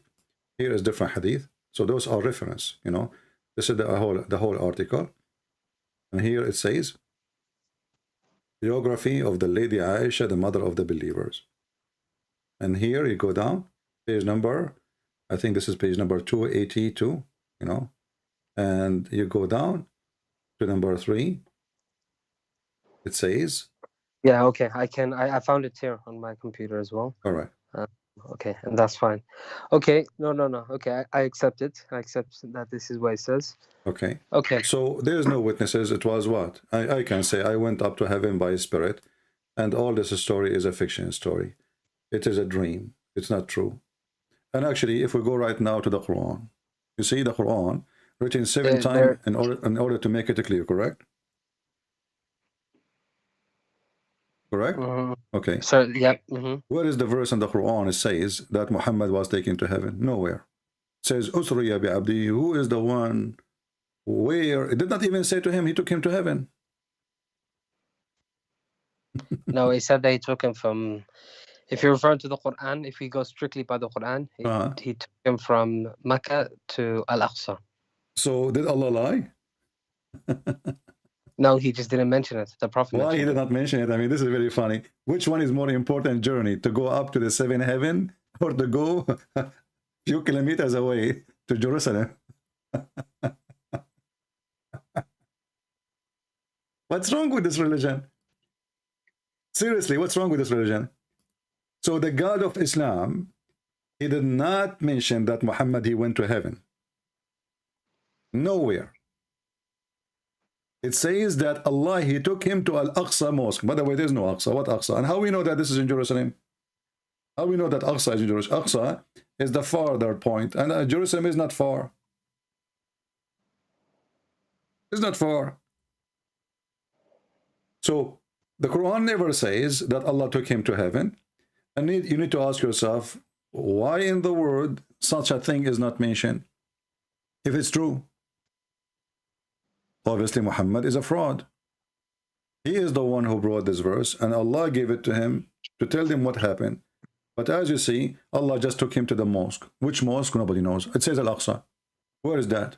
At that time, the Muslims did not know what that means. Do you have reference for that? It's in front of you. It says Al-Aqsa. What Al-Aqsa? There's no Aqsa. At that time, the ground was occupied by the Roman. There was a mosque. It's called Al-Aqsa in the time of the Roman. That is funny. No, but look, you see, it's not the mosque. It's like the sacred area, like how my friend. No, it says Al-Masjid. It says Al-Masjid. Al-Masjid is a mosque. Yeah, it doesn't say. Right. It's not say a holy ground. Or it says, you know, a mosque. So, so as you see, even Allah did not witness that Muhammad, he went to 7th heaven. Allah, he have time to tell us about the conversation between Mrs. Ant and Mr. Solomon. When the ant, she saw Solomon, she told her friend, run, run, Mr. Please run, because Solomon, his army is coming. So Allah have time to tell us about the ant conversation with the ants, but he don't have time to tell us what happened in this heaven in the Quran. He have time to tell us any woman she can give herself to the prophet so he can F her, but he don't have time to tell us about the journey. What happened? How he took him? Where? When? Nothing. All what we see. Praise be to Allah. Allah saying praise be to Allah. I never heard of a God. He's so silly, you know. Praise be to CP. Yes, but you have to remember the context in which the Quran is revealed. But I get your point on. My friend, is that a message from God, or this is a message from a man? If it's a message from man, I can understand why it's not perfect. And as long what is preserved is the Quran, it's not the Hadith, correct? The Quran is preserved, yes. Okay, so the preserved Quran is the Quran, not the Hadith. Then how in the world now we will know what happened? As long the Hadith is always suspicious. What happened there? How in the world we will know what happened? Who is the one? Actually, shouldn't he say at least who is the one who took who? Who took who? What do you mean by who took him? Who took this? Who is this guy? You know, it doesn't say even Allah. It says a glory, but doesn't say Allah. Subhanalladhi asra. Okay, glory to the one who took his servant. Who is the one who took his servant? And who is the servant? If the one is talking is Allah, why Allah says Subhana to himself? You Muslim, you say how Jesus, he prayed to the Father, correct? Yep. So he is praying to the Father, he the Son, the Father. Makes sense. Here, Allah is saying Subhana. Subhana is not a glory, by the way.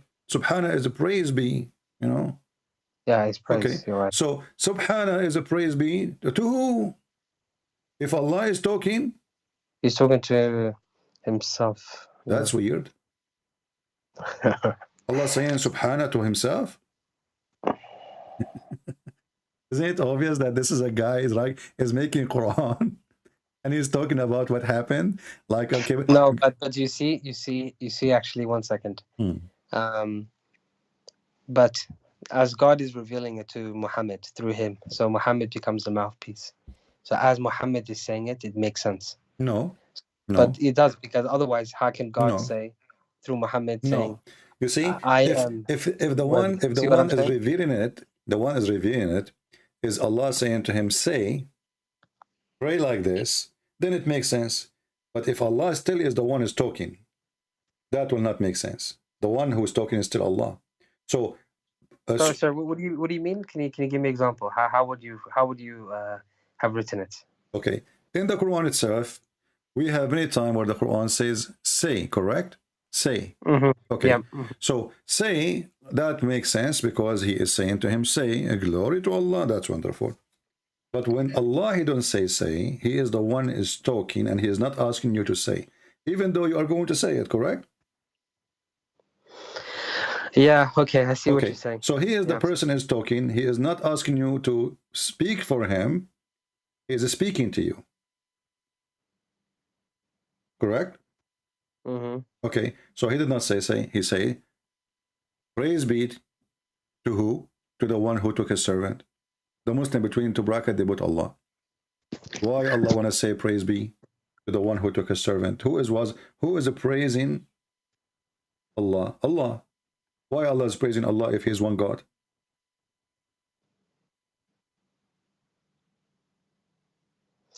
Okay, I'm gonna note this down as well.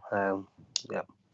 So when you say to me, Yaqub, that's why you don't accept Muhammad as a prophet, all of this is a shish kebab. You know, I mean, why this guy, he have miracles, and those miracles cannot be found anywhere? Isn't it the Quran said?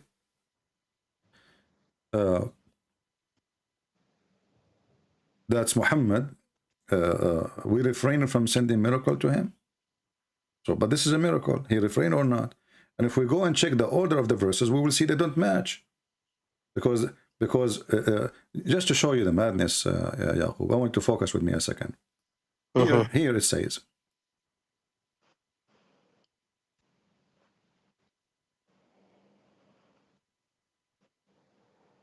do you see the surprise I'm showing you now? No, because it's a delay, sorry. Chapter 17, verse number 59 says what?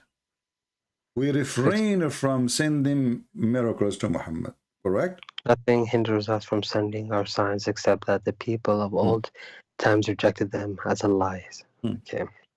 But how in the world this happened? This is the same chapter says Allah, he took him to heaven. Or he took him to Al-Aqsa. This is not different chapter. This is the same exact chapter. Chapter 17, verse number 1. So 59 verses after, Allah, he says, we never give him signs. I like it. I like it when a Muslim, he laugh at his book. I love it. So the same chapter saying, we took him to heaven. No, I wasn't laughing at the book. You were laughing, Yaqub. Come on. You're afraid from the Muslim will be upset from you. It's okay. It's okay. No, you're right. You're right. I was laughing. Okay. Yeah. So, okay. Right. So how he say in the beginning of the chapter, glory to Allah, the one who took his servant to journey in Aqsa. And this is supposed to be a miracle.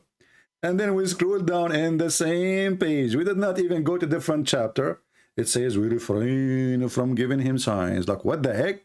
Did you refrain or you did not? I mean, this God is obviously mentally ill. He forgot what he did.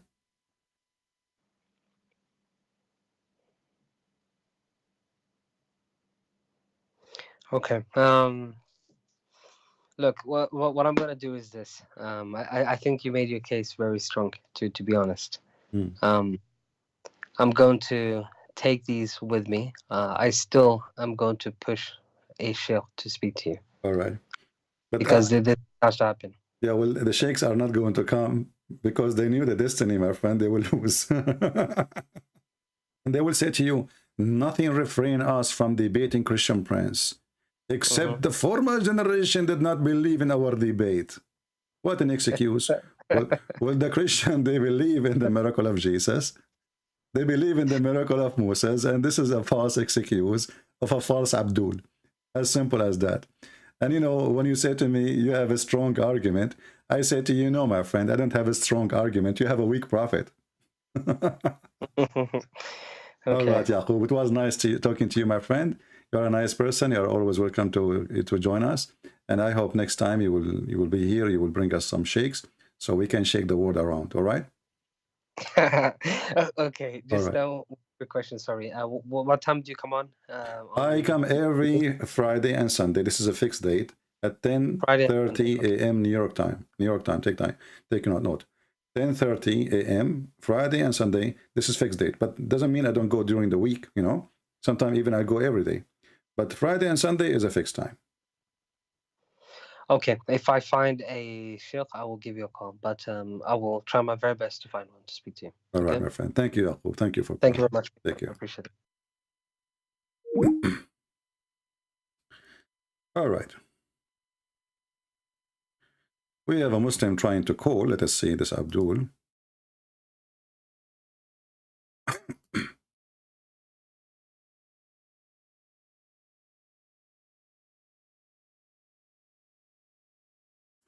Trying to call him. Let us hope he will answer. Hello?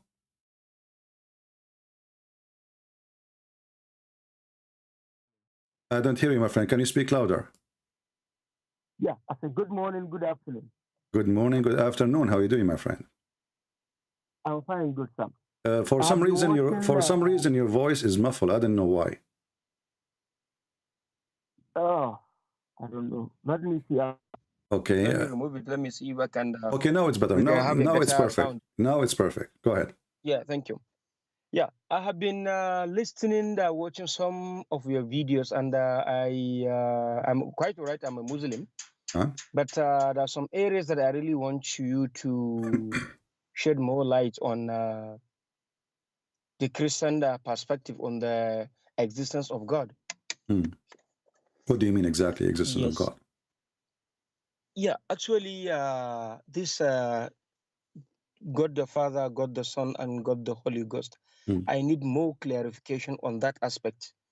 I'm a little bit, though I'm calling you from Africa, Nigeria. You are welcome, my friend. I love African people. I have really special passionate for the African. I love them. You are welcome. So, you know, when I say to a Muslim, your God is one, and he say, yes, he is one, correct? Yes. Is that you who decide that God is one, or he is the one who decide that he is one? Definitely, he should be the one to decide God is one. Exactly. So just because Allah, he says to you, he's one, you accept, correct? You don't negotiate. Yeah, we have no reason to negotiate. No, because you cannot. He's God, right? Yes. Okay. But if I ask you now, he is one what? What you will say? One. Yeah. One God. But when the second you say he's one God, that means there's two gods. Is he one God? Is he one God, or he's one? He's one God. Okay, but if you say he is one God, that means he is part of numbers, of chains of numbers. There's one, there's two, there's three. Otherwise, why you are counting? Is he a number? Are we counting God, or we are? What do we mean when we say he's one? Yeah, to my understanding, just to show his oneness, being the Alpha and Omega that control the whole universe. Okay, that's fine. So if I want to say, if I want to show his oneness, then I'm using the word God, the wrong word, because I can say that we have a God. His name is Allah, and I do not need to say his one or two because his name is Allah. His name is Allah. I did not say both name. I didn't say the three names. I said his name, a person, individual. So already in the language, it's already included that he is a one person, right? Yes. Okay, but so why I'm saying the word one? The word one here is not right, unless you are trying to use the Hebrew language, which is echad. So God in the Bible, he says that the man and the women, they, you know, the man, he leave his family and they will be attached to his wife as one, echad. And this is the same word used for God in the Bible. Your God is echad. Echad is unification, is unity, is not one person. Now, if we check with the God of Islam, who he said to you that he is one, do Allah, or did Allah say in the Quran that if you want to take a wife or a partner, he will take it from us?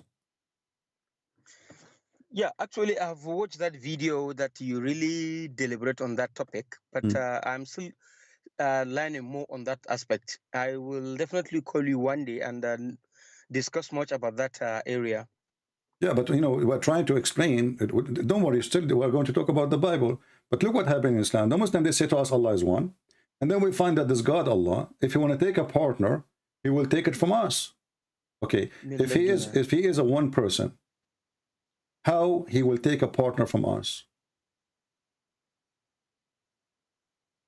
And then the Muslims, they try to explain it. Yeah, go ahead. No, go ahead. Go ahead. The Muslim, they try to explain it. If we go into the interpretation, they say, well, if Allah, he want to take a partner, he said he will take it from us, and he meant the angels or the hur. But hur are women, they're human. How Allah can partner in order to take a wife with someone is a human. You know, you cannot marry a cat to a cockroach, correct? They have to be from the same kind. Definitely. Okay, so yeah, they definitely have from the same. Exactly. Yeah. That means Allah is a man, because he choose, if you want to take a partner as a wife, that will be from the black-eyed whore. But the black-eyed whore is made for Muslim men to sleep with them, correct? Yeah.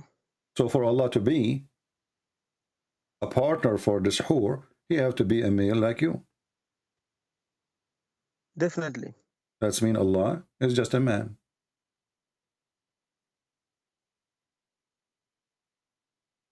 Yeah, going by this perspective, based on the explanation, definitely he is a man. Okay. Not only this, Muhammad, because he was under the influence of Christianity and Judaism, he claimed, he learned from the Jews and the Christians that the Messiah is coming back. And you Muslim, you believe in the false Messiah, Ad-Dajjal, right? Al-Masih Ad-Dajjal. Correct? Yeah. Okay. Al-Masih Ad-Dajjal, according to Muhammad, is a person who looks exactly like Allah. Is that correct? I have no idea on that aspect. Well, this is the hadith in front of me, Sunan Ibn Dawood. The Prophet of Allah, he says, I have told you so much about the Dajjal. Between two brackets, the Antichrist. The Muslims don't believe in Antichrist. They believe in the false Messiah. He can do miracles. He can even cut a human being to pieces and put him together. That I am afraid that you may not understand. The Antichrist is short, hinted, woolly-haired, one-eyed, and eye-sightless, neither protruding nor deep-seated. If you are confused about him, know that your Lord is not one-eyed. So what this hadith is saying, Muhammad is afraid that the Muslim, they will think that the false Messiah is the same as Allah. He's trying to warn them that there is a difference between the false Messiah and your Lord. What is the difference? The eye. One eye of this false Messiah is damaged. So when you see somebody, by who? We don't know. He is damaged. That's it. Maybe he is this way. He's made this way. So you should know. You should know that if you are confused about him, if you are what? Confused. Know that your Lord is not one-eyed. So Muhammad is saying to the Muslims, you might be confused and think that this guy is Allah. Why? Because he look exactly like Allah. They look alike. They look alike. This hadith should be, to make it more accurate actually, it should say, because remember, the guy, he is coming as a false Messiah, correct? Yeah. Okay, so Muhammad should tell them, well, you should know that the true Messiah look like that, right? Correct? Correct. Because this guy, he's claiming to be the Messiah, but he's a false Messiah. So why Muhammad saying you should know? So why Muhammad saying to him you should know that your Lord is not one-eyed, unless Muhammad, he worshipped Jesus. And the Lord here is Jesus. Because the person who is coming, this false Dajjal, he is claiming to be Jesus. He is not claiming to be Allah. That's why his name to be Jesus. Yeah. Yeah. So this is why they call him Al-Masih Ad-Dajjal, the Messiah, the liar. So he is a false Messiah. So he is claiming to be the Messiah. So why Muhammad, he is saying, you should know that your Lord is not one-eyed. Your Lord here must be Jesus. And this is mean that in a certain point, Muhammad, he believed that Jesus is God. Otherwise, if he is talking about Allah, not Jesus, that means Allah look like Jesus too. Because remember, the false Messiah is a man. Correct? Yes. Okay.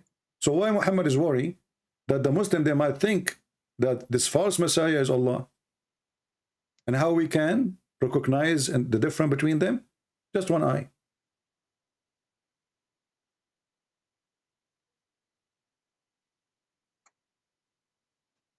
So anybody with two eyes definitely really looks like Jesus, and whoever looks like Jesus, definitely he is a God. And this is funny, by the way, because I mean, this is the only difference between this guy. He can't cut a human being, put him together. He can't fix his eye. I mean, Muhammad, he says to you that this guy, he can chop a person by his sword and make him two pieces. You know, he can make him shish kebab and he can put him together. So this guy, he's a creator, obviously. Then, you know, so how come he cannot fix? He can go to a surgery like in Thailand. They change your gender. You know, they install a new ass for you if you like to have a big ass. So this guy, he can go to Thailand. He can get a new eye. And here we go, we will not know that he is the Dajjal. What does that mean? I mean, this is a stupid statement. But here you notice how Islam is a very confusing cult. And you don't have a God, my friend. He's one. Actually, that is why I really call you. I really want to have some clarification about the Jesus Christ, the miracles and his being as a Lord and Savior to the Christians. I just want to have more information and more light on what it is. My friend, Christ, look at the name of Christ. Do you know what Christ present when we say Christ? Why, you see, if you go in the Quran, I don't know if you know little Arabic or not, it says Al-Masih. Yeah, actually, I'm from Africa. I don't have much knowledge about Arabic. My friend, doesn't matter. I am a black, blonde, African, American from Japan. Still, I speak Arabic. Listen carefully. You can learn language. Listen, the Quran says Al-Masih. Al, in the language today, mean the. Al, in the old Aramaic and Hebrew, mean God. You will notice not even one time the Masih is mentioned as Masih. He is Al-Masih always. Al, we add it before a name only if it is godly name or nothing like it. There's only one person, one individual. Okay. So the Muslim, they say Allah, right? Yeah. Okay, Al-Masih. Why you don't say Al-Muhammad? Because there's many Muhammad. But there's only one Messiah. And why there's only one Messiah? Why Muhammad is not the Messiah? Why Muhammad is not the one who come at the end of the time to finish everything? Why the shaitan, when he see Muhammad, did not dissolve when he see Jesus, as Muhammad said? When shaitan, he see Jesus, the Messiah, he will dissolve as salt dissolve in water. What do you think about that, my friend? I don't know what's your name. What's your name? Can I say your name? Yeah, of course. My name is Abdul. Abdullahi. The very common name you normally mock. Yeah, Abdul, exactly. I'm not mocking, by the way. This what is your name? You know, you must have already funny. I love speaking to you, Christopher. This is my first time to talk to you, and I'm very happy to hear and listen to you. Yeah. Definitely, we keep on talking, and I'll keep on making my personal research, and I'll be calling you at your own time, so that it shed more light on what my the way to go in these religious discussions. Yeah, but my friend, the purpose of our conversation is not the conversation. The purpose is to understand and to help you. So I understand, yes. Yeah. So I want you to help to focus with me. Why Shaitan, when he sees Jesus, he will dissolve as a salt dissolve in water? I'm trying just to find the hadith. To my understanding, because he is scared about seeing him, because he's a kind of a very strong, powerful being to him. So why Muhammad, Shaitan, he come to him, Shaitan, he jump in his shoulders, Shaitan, he command him, Shaitan don't dissolve when he see him. How come Shaitan don't dissolve when he see Allah?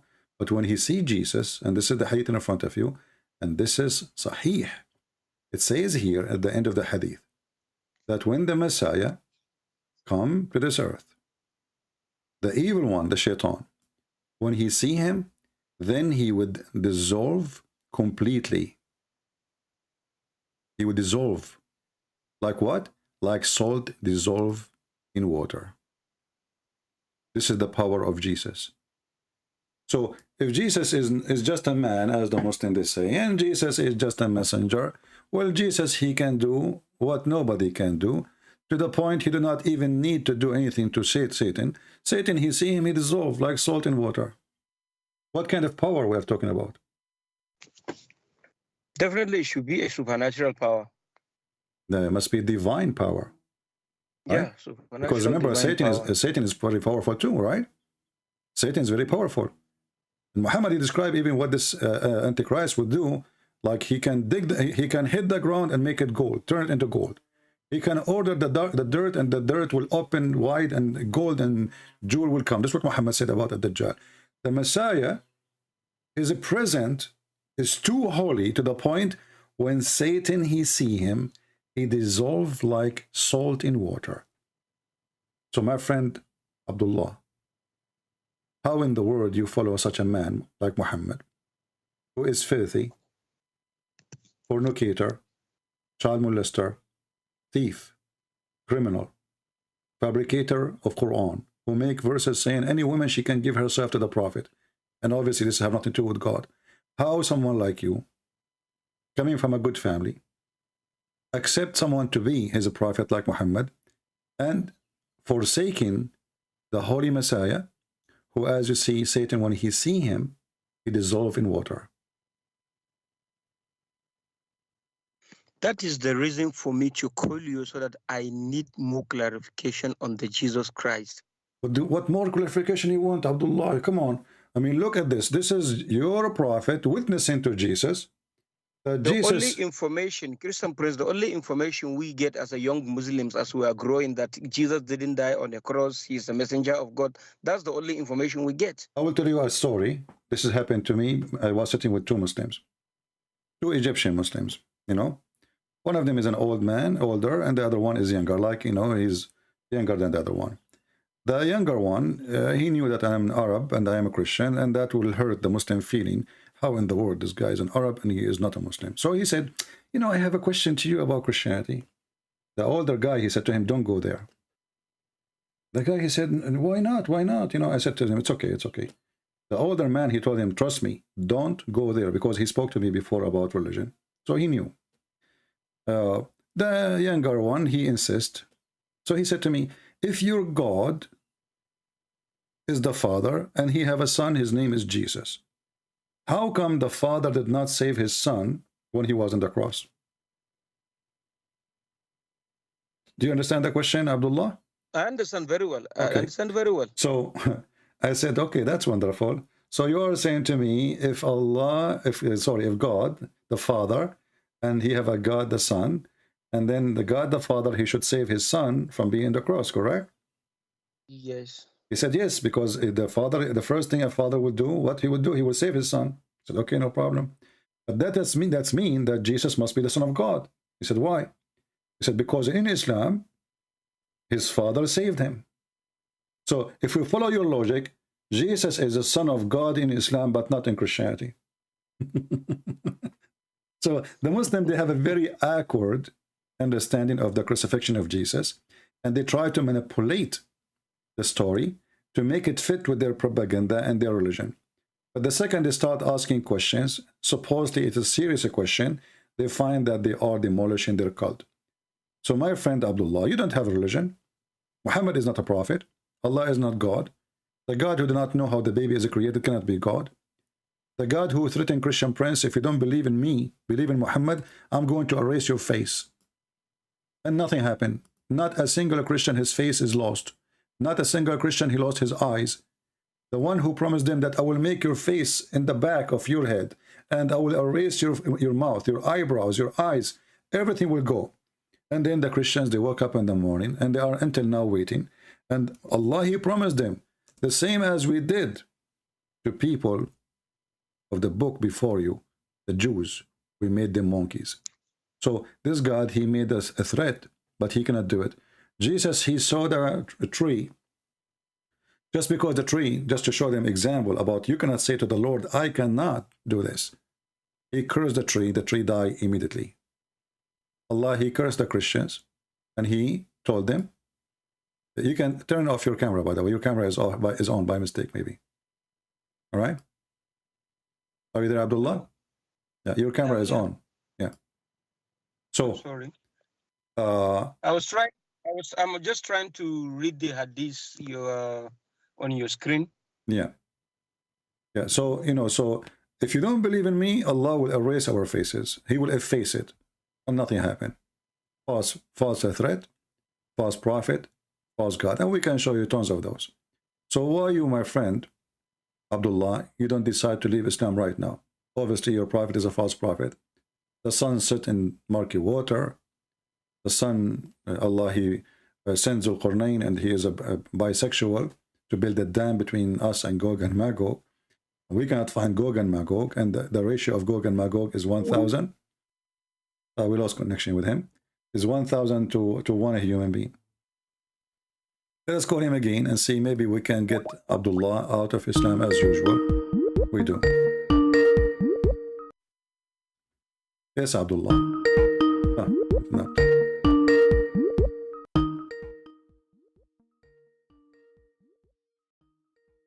But maybe he lost his connection, I'm not sure. I'm trying to call again.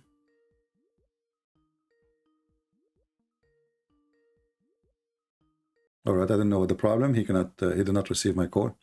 But I hope that Abdullah will text me again and tell me if you'd like me to call him. And we hope to hear from him that he decided to leave Islam. Let us hear. We have another Muslim.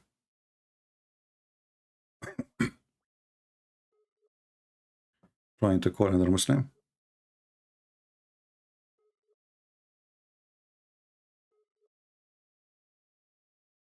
And the Muslim, they say, they get surprised about the number of Muslims leave Islam after talking to me. It's not me who is making you leave Islam. It's just a stupid religion. What is this? How this can be even from God for a second? This guy is not answering it. Let's see different Abdul. If you are Abdul, you like to talk to me, please text me and I will call you.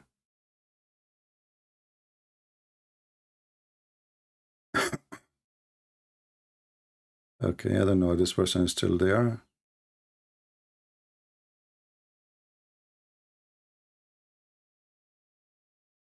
The problem is Muslims, they start calling. The second they see somebody talking, they start all of them they call.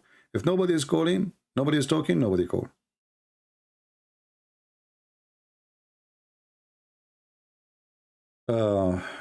Islam is a very, very stupid cult. And the idea of it is very simple to understand. There's a God. If you believe in him, he will make your penis endless. And he will give you a lot of vagina. And this God is very sexual. However, this God, he promised you banana. And he promised you that you will have a nice pillow. And you will sit in couches. And you will have a river of wine. A river of milk. Your women, they will be jailed inside their tents because this is the God of the Arab. You do not know better.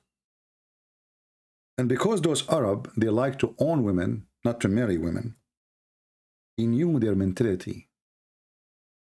He knew how they like to capture the women, so she cannot leave them for a different one.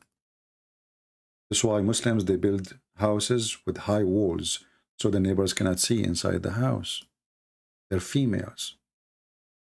It's an ownership. He is so worried about somebody seeing her feet because he speaks of himself. He knew himself when he looked at women what he see. Islam did not teach you decency. And this is why those whores, they will be jailed inside their tents. Because Muhammad is speaking to people who believe in women ownership. A woman, she is just made for a purpose, and that purpose is bad, according to Islam. And Muhammad, he wanted them to be sure that they will get what they like to get. What do you like to have?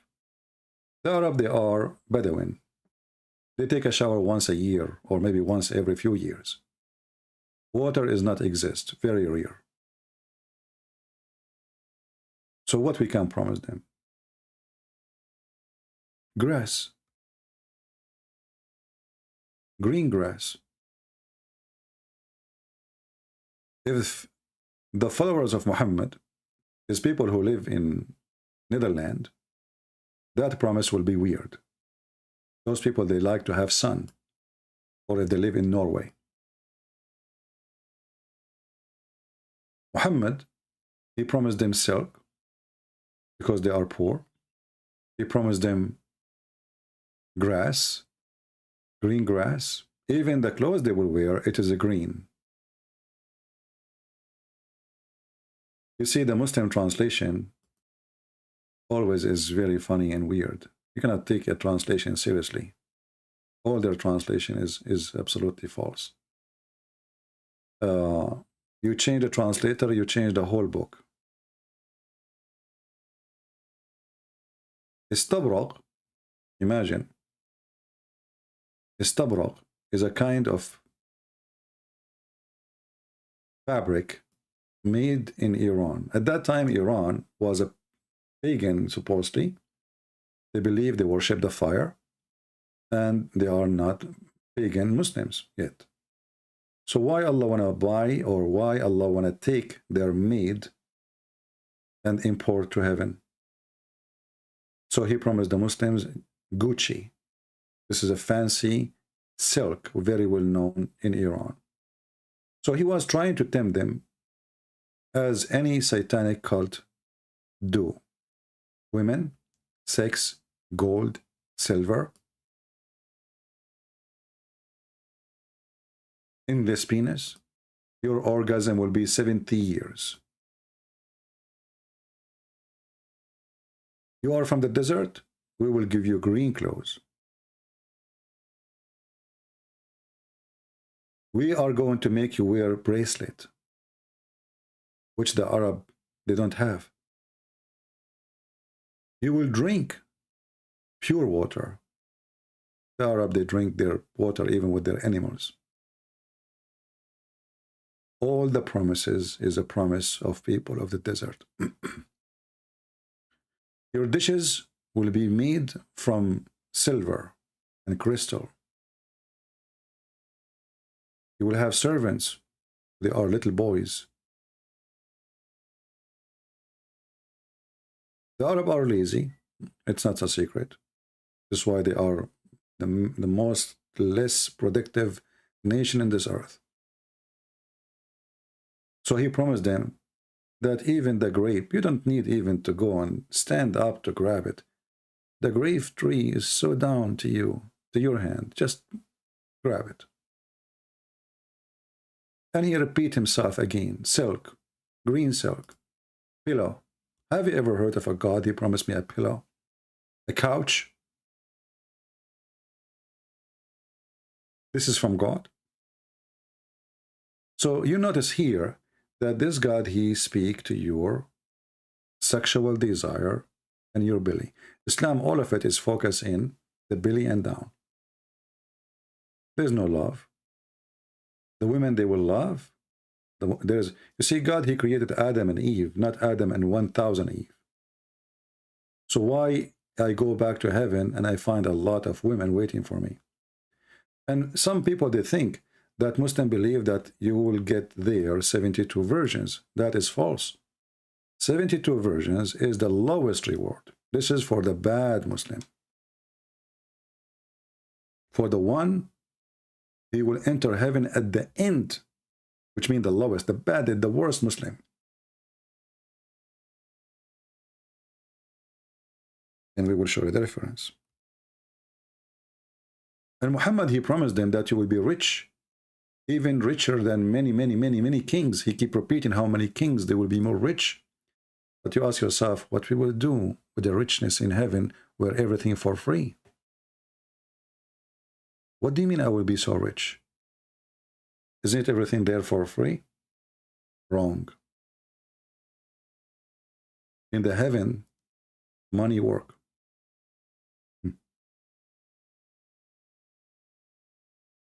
In the heaven, there is a bazaar. And this bazaar have nothing to sell and buy in it, except sex magazine. It's hard to believe that this religion teach that. But as you know, we don't say things without showing reference.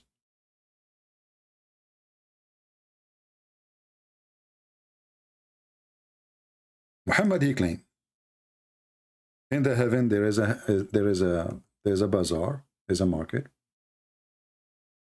and this bazaar does not have anything to sell or to buy except images of men and women. And if the man, he like an image, he enter it to have sex with it. And for sure, the Muslim, they will say to you, this is da'if, but da'if still is accepted. And da'if, as Muhammad said it, and this is why it is in the book. In the heaven, inna fil jannati lasuq, ma fiha shira'un wala bay'a. Indeed, Muhammad said, in paradise there is a market, which there is no buying nor selling except images of men and women. So whenever a man, he desire the image, he enter it. 6 magazines. And you notice that the one who will enter the images is men. The customers, all of them are men.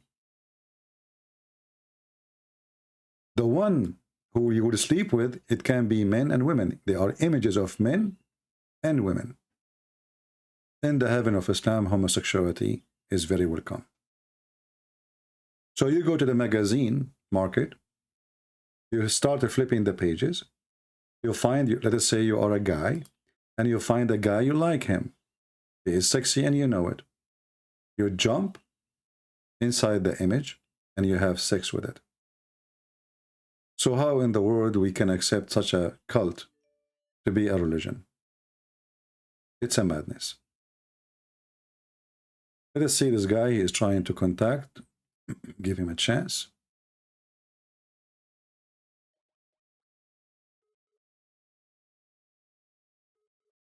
Feel free to subscribe to our channel if you like what we do. And we give our books for free in many languages. That means they post for you from time to time. And don't forget to subscribe to Patreon. It costs you nothing, so you can get notification when we go live on air. Let's try him one more time. If you don't answer, we will block him. We will see. Hello? Yes, my friend, you are live on air. Go ahead. I want to debate. What do you want to debate about? Are you qualified to debate? Yeah, I can debate. Do you know how to write, how to read? Of course I know how to write and read. Oh, what do you mean, of course? Well, who doesn't know how to write and read? Who?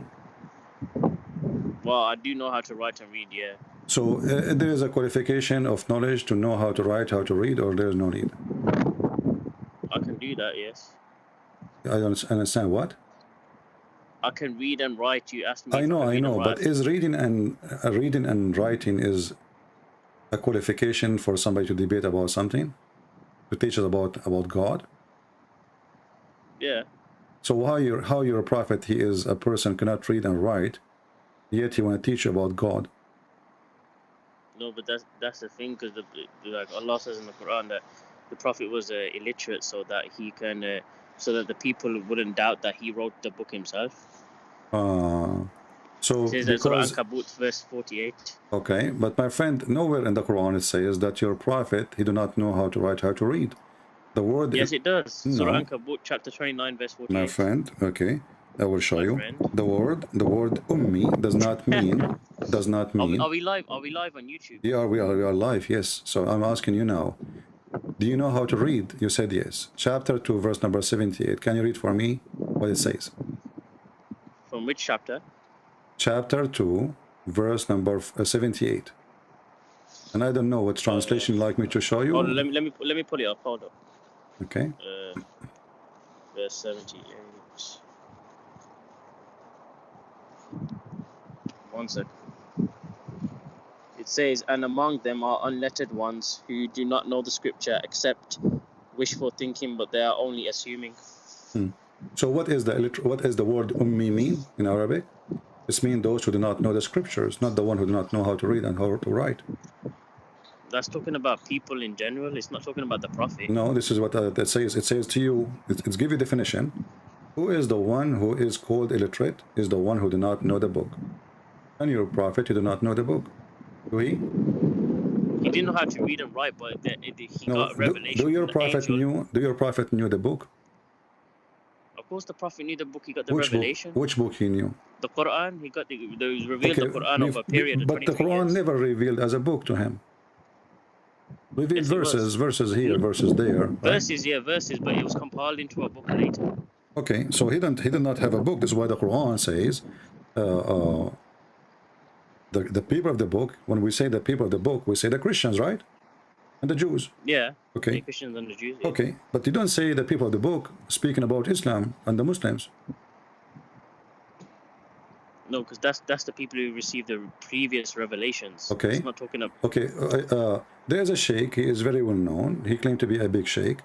He said that Muhammad was pagan and he was not Abrahamic, and he did not come from the Abrahamic faith. Do you agree with him? No, I don't agree with him. No. Well, his name is Sheikh Uthman. We play actually his video each time we go Sheikh live. Uthman ibn Farouk. Yes. No, that's a lie. He didn't say that. Okay, I want you to hang up, and I will play the video for you, and I will call you after 2 minutes or a few seconds. Is that okay? So you can hear it from YouTube. But how am I going to hear it if I hang up? Huh? How can I hear the video if I hang up? Because if you actually, in order to hear the video, the sound will not come to you in Skype, because I have my system. It goes through the headset. So I want you to hang up for a second. I will play the video for you, and you will hear Ibn Farouk saying that Muhammad, he was not Abrahamic and he is not from the Abrahamic faith because Quraysh were pagans. So I will call you after. Be sure that your YouTube is on and the speaker is on. What's your YouTube channel? You don't know my YouTube channel? What's your official channel called? Because there's loads of them. Well, this is the official. You just type Christian Prince, the one it says live, and the title it says live debate with imams from London. Just search for live debate with imams from London. So I'm gonna.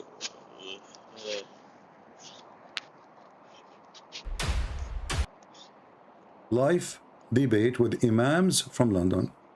Yeah. Okay, you see it? Click in it, and put your speaker on. There's no need to hang up then. Put your speaker on, and I will play Sheikh Farouk for you. So shall I cut you off then? No, just stay.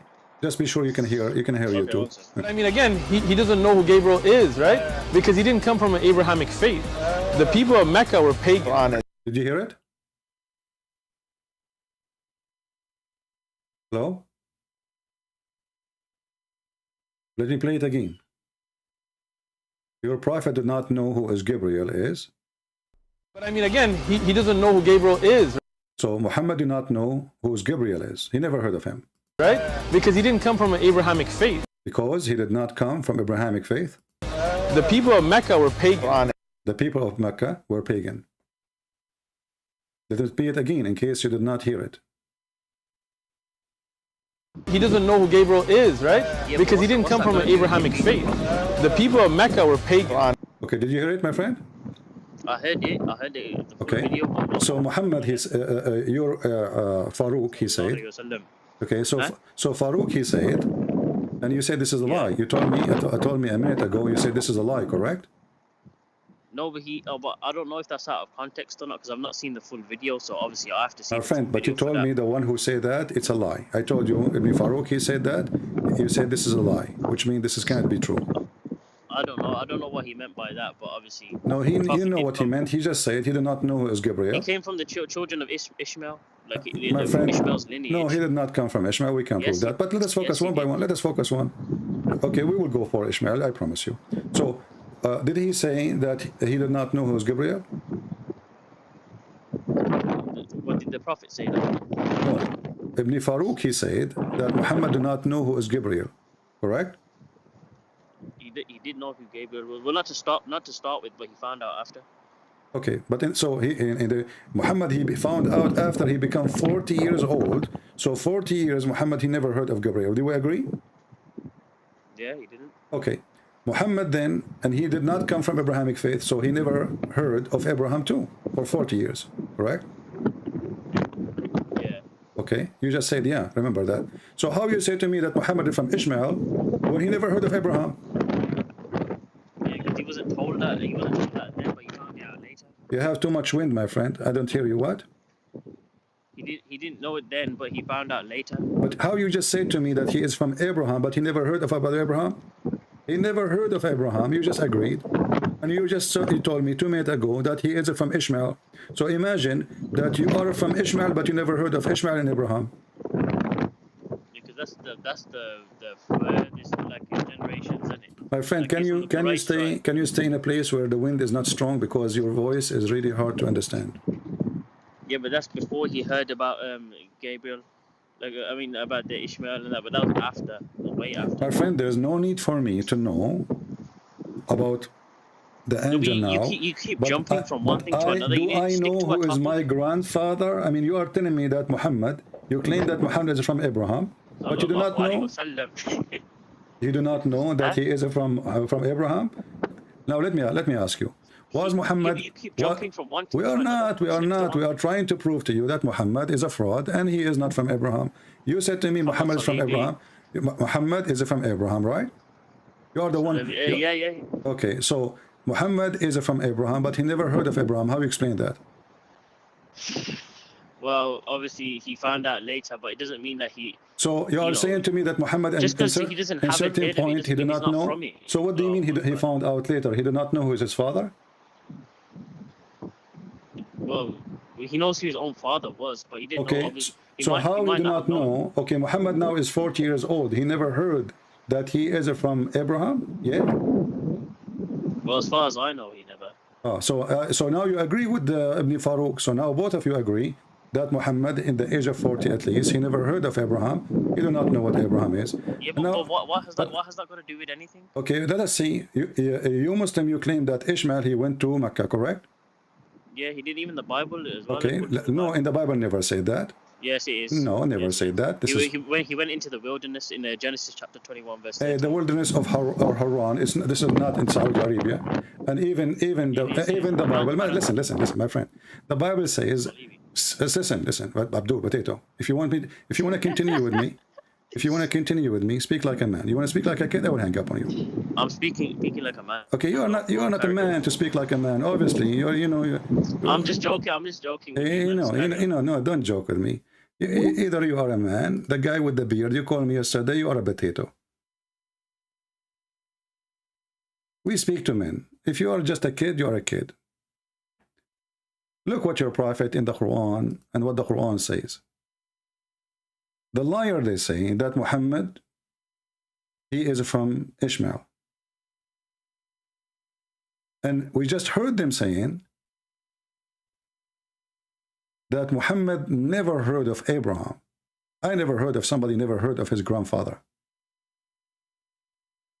But look what happened. Abraham supposedly in the Quran, he came to the Kaaba and even he rebuilt the Kaaba.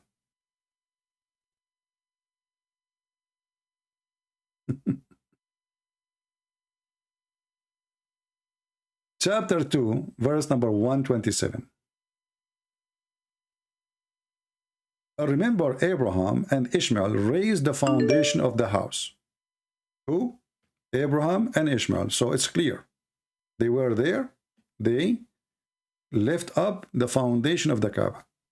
And then the stupid Muhammad, he mentioned in different verse in the Quran that before him nobody came to Mecca.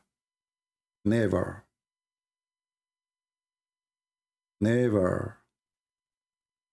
Potato. Liar. Chapter 43, verse number 23.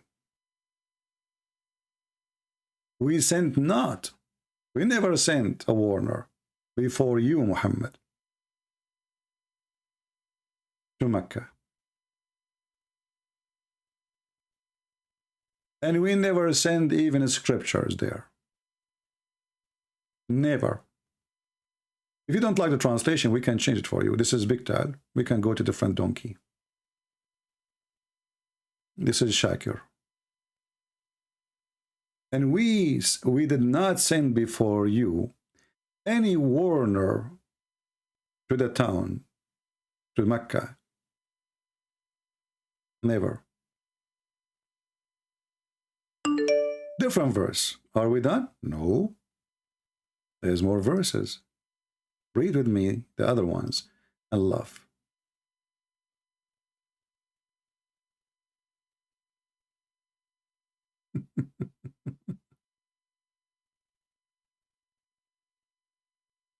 Let's see this one actually. Chapter 34, verse number 44. This is even more horrible.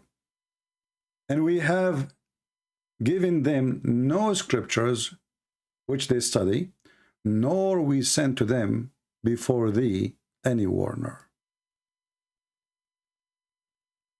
Never. Mecca receive any warner.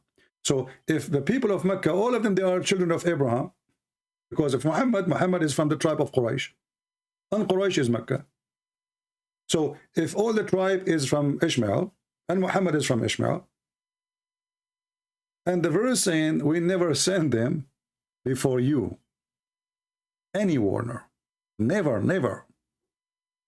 So how this stupid cult says that Muhammad, he is from Ishmael. And actually this is what I was going to talk about, because there's a Muslim Muhammad and he made a comment. Let me open his comment.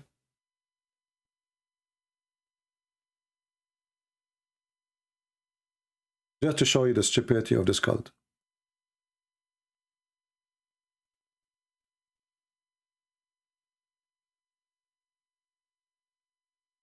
This is a Muhammadan, and this is his comment.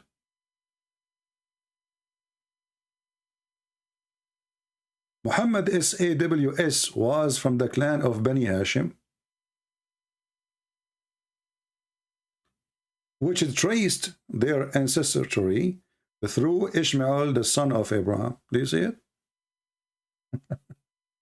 If we go, and this is the same Abdul, he's telling me where to find that. Arabian prophet, I said to him, hold on, here, this is my comment.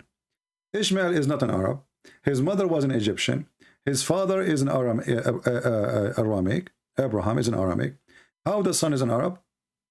And the Quran get Muhammad busted by saying, there's no warner came to Mecca before him.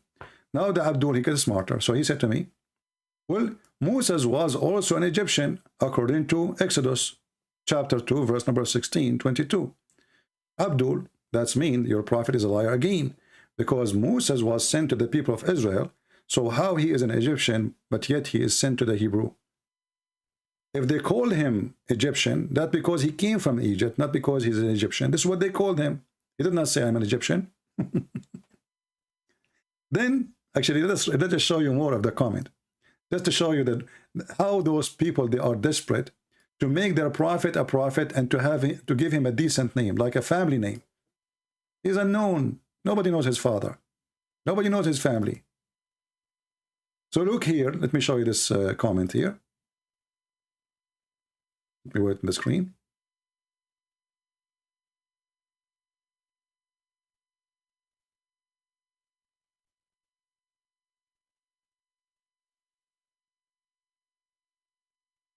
Let us read together. This is a different person, actually. No, this is a different comment. Let me sure. I hope I did not delete the whole comment. Let me see.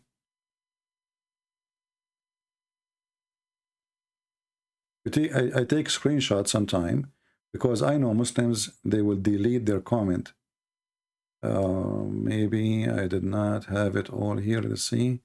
Oh, I have it. Okay, hold on. Here we go. I found it. Because what they do, they make a comment and they hope that I will not notice it. The second they notice that I did read their comment, what they do, they go and delete the comment. Look what this guy, he said. According to the Bible, Moses and his people were Egyptian because they dwelt in Egypt for 430 years. In fact, Moses and his people, the total of the number of years they've been there is almost 200 something years, not 400. 400 is the time of, let us say, going around from places to places. But the slavery time, the time they live inside Egypt, it was about 200 years. People were often labeled with the name of the land which they came. Hajar is not an Egyptian name.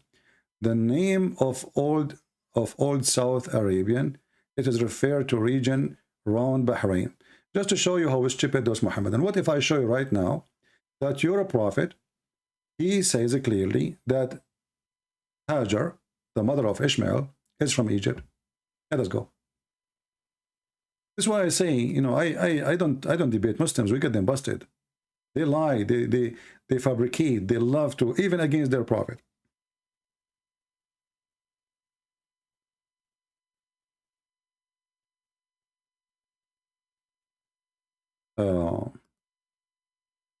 Let's hope that we can find it in the English website.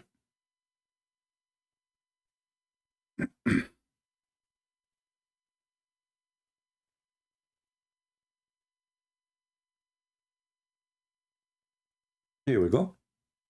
So remember, he just said in the comment that Hajar is not an Egyptian name and she is not an Egyptian. She is an Arab. This is what he said. And this is what your prophet said. I'm trying to find it in English. Here we go. Thank God we found it in English.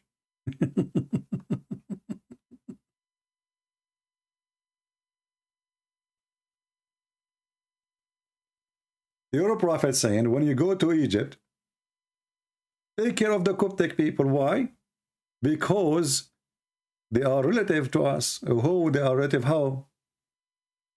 Because the mother of Ishmael, she's a Coptic. How we know that? Maybe Christian Prince is lying. Maybe this is not about Ishmael. Let us go and get the fatwa.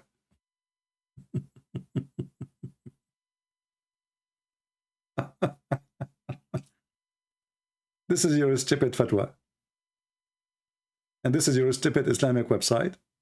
And this is the stupid you got busted. Fatwa number 64910. Let us use Google Translation, peace be upon him.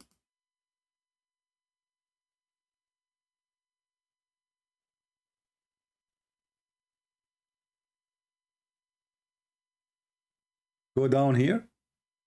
He says, the reason he mentioned that because the mother of Ishmael, She was a Coptic. Do you know how to read? The mother of Ibrahim, suppose his son too, and the mother of Ishmael, she is a Coptic. Let us see. And this is Sahih by Al-Albani. And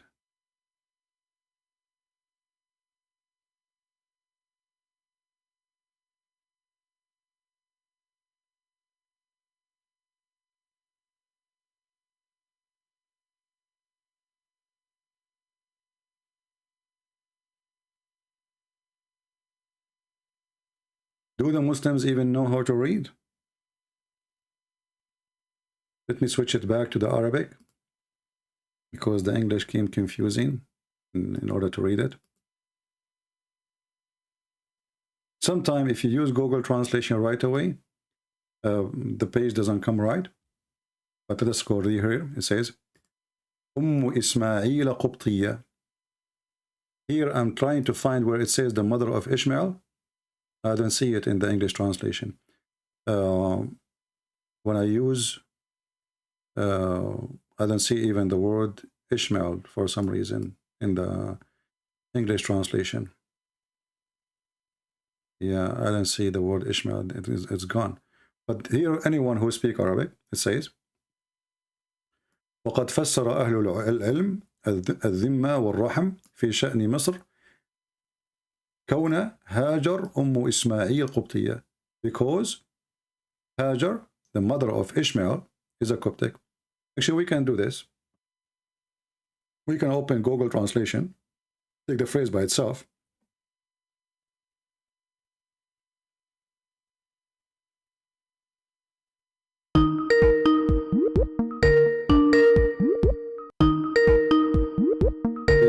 Hold on, my friend. Don't call me right now. I want to open Google Translation.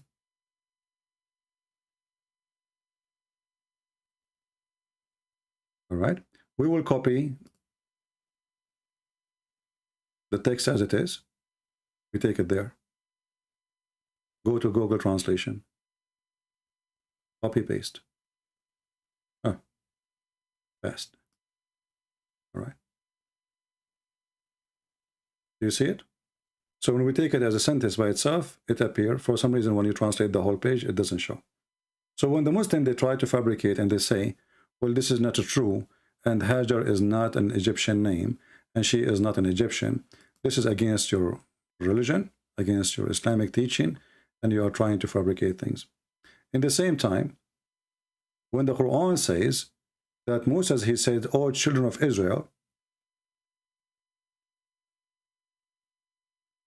if he was an Egyptian and considered as an Egyptian, and if Ishmael is the son of an Arab woman, as you claim, and then your prophet, he said that she is an Egyptian, and she is a Coptic specifically, not only Egyptian, because Egypt is big, it might have different ethnic at that time, but there was details about that she was a Coptic specifically. Same time, the Bible make it clear that Ishmael, when he left with his mother, Hajar, he went and he married from an Egyptian woman. And then Hajar, who was mistreated or ill-treated by Sarah, the wife of Abraham, the Bible says that they've been informed to come back because Sarah will not mistreat them anymore. She repented and she understood that she is wrong and she was doing bad.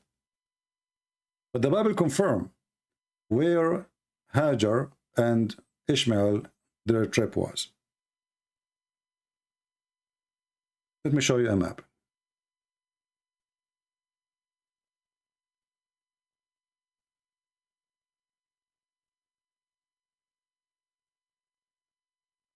And you can write, actually, you can type in Google right away. I mean, there's tons of websites explain to you. And all of this is based on the Bible. In Genesis 15, 1 to 21, it's telling us at the trip of Abraham at Harbon. And where is that? The map is here. You can see all the names. This is Harbon.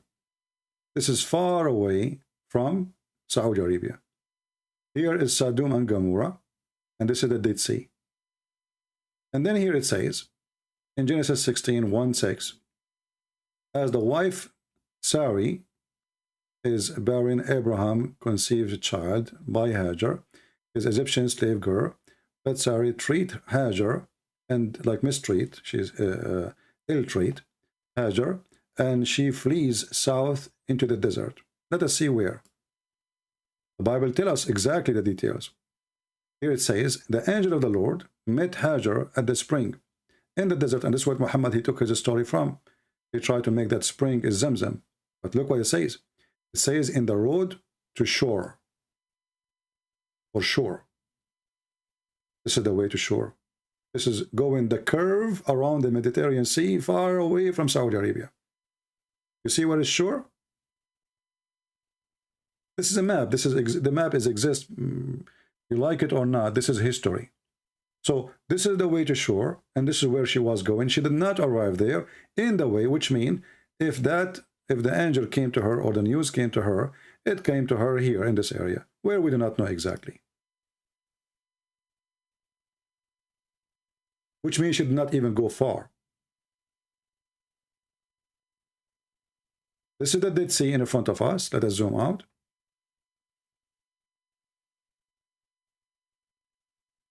Let us use a red line. This is the Dead Sea. This is Jerusalem. This is the mount. This is Harbon.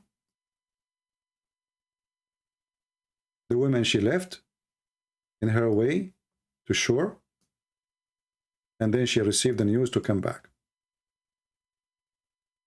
And this can be found in Genesis 16.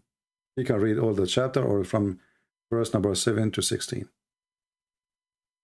And then God, he gave a news to Abraham about, his covenant, and I mean the story, the rest of the story. But as you see, Ishmael nowhere went close to Arabia. And by the way, the word Arabia, when we say Arabia today, we mean Saudi Arabia. But the word Arabia means desert. So literally, Ishmael, he went to the desert. And this is what desert mean, Arabia. But this is not Saudi Arabia today. As you see, this is the map. And this was the direction. So when the Muslims, they try to fabricate, they get themselves busted in many ways. As you see, the Quran itself proved to us that before Muhammad, there was zero warner who they came to Mecca from God. So if Abraham, according to Muhammad, he received scriptures, what Abraham received, the Quran confirmed that Abraham received suhuf. Suhuf is mean scriptures. What is the name of the book? Nobody knows, according to Muhammad. You go in the Quran, you will find this. It says, chapter 87, verse number 19, Suhufi Ibrahim wa Musa, the scriptures of Abraham and the scriptures of Moses. And this is the last verse in chapter 87. The books of Abraham and the books of Moses. Books, not book. Books. Abraham had many books. That's what the Quran is saying. Then we go back, we find that the Quran confirmed that nobody came to Mecca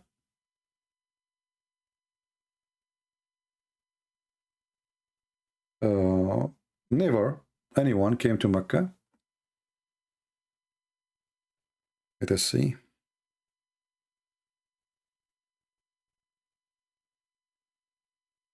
And no books was given to Mecca. Never. Chapter 34, verse number 44.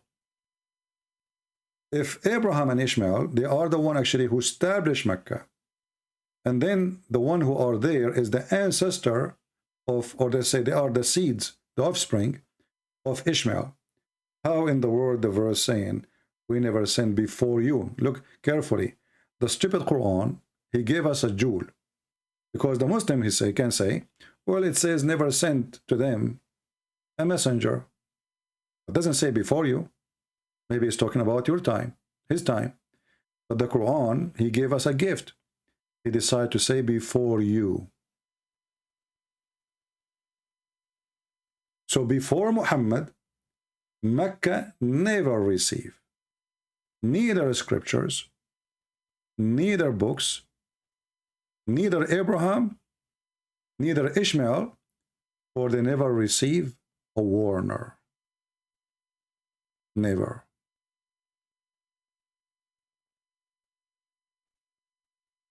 Do you see it?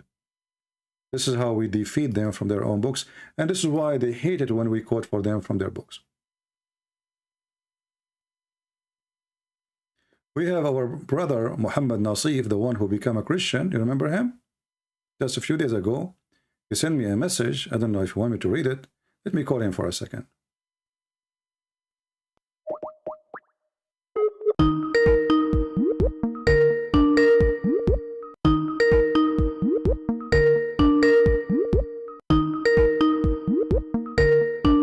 Maybe they want to talk, I don't know.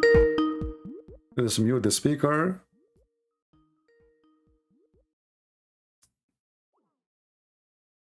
Anyway, he is not answering, so I will let it go. We have another Abdul. Let us see.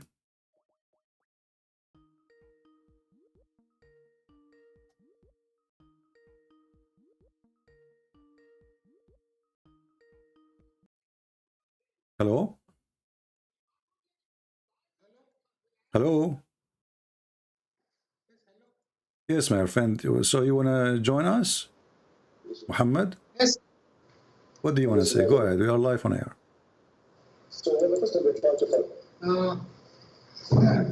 I will just give you the dawah of Islam. Accept it so that you might get saved. I don't understand. Sorry, again, what? You're asking who? Accept Islam so that you will get saved. Who? You. You text Islam? Accept Islam.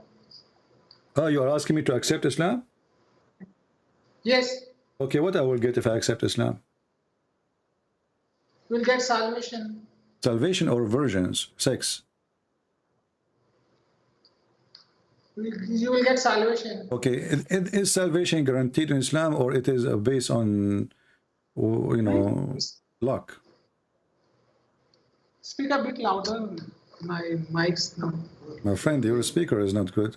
Listen, you said to me you will get salvation, but isn't it your prophet, he said, that Allah, before he created you, he decided what you will do, he decided what you will be, he decided you will become a believer or not, and it doesn't matter what you say or what you do, he decided already, correct? Right. Okay, so why are you asking me to accept Islam if Allah, that's mean Allah don't want me to accept Islam, so your God is stupid. So he sent the Muslim to ask people to accept Islam, but then Allah, before he created us, he decided us, we will not accept Islam. No. What You do are you mean, getting no? it wrong. Okay. You are getting it wrong. Okay, let us see if I'm getting it wrong or not. My friend, Muhammad, let's do you know Islam more than your prophet? I do know a lot of things. Have you No, talked to I'm my asking prophet? you, do you know Islam more than your prophet? Have you talked to my prophet? I'm asking you, do you know Islam more than your prophet? How will you judge? What? How will you judge that how much Islam I know? I don't know how much you know, but I'm asking you, do you know Islam more than your prophet? Do you know how much my prophet knows Islam? Well, isn't it Muhammad is the one, the founder of Islam, so it's going to be funny that you know more than your prophet, do you? Who said Muhammad is the founder of Islam? So who is the founder of Islam? It's since Adam. Since Adam? Adam was a Muslim, right? Yes. Okay. Adam, he committed sin. Did Adam choose to commit sin, or Allah, he made him commit sin? Adam committed sin. So Allah did not force him to commit sin. Allah never forced anyone to. All right. Just to show you that you do not know what you are talking about, can you read for me the hadith and we see in the screen? Which one? 44? This hadith in front of you on the screen. But I don't trust any hadith. I don't trust you too, because I don't trust Muslims, and I don't trust Muhammad. You are saying to me, because Muslims, they lie, so you don't trust Muslims who wrote this hadith, because Muslims are a bunch of liars. That's what you are saying. Why you don't trust the hadith? I don't know who wrote this. I do not know who wrote the Quran too. Do you know who wrote the Quran? I do not need the Quran to accept. You do not need the Quran? So you do not accept the hadith, you don't need the Quran, so what do you need? You need to accept God to accept Islam. How you know Islam is, how you know about Islam if there's no Quran?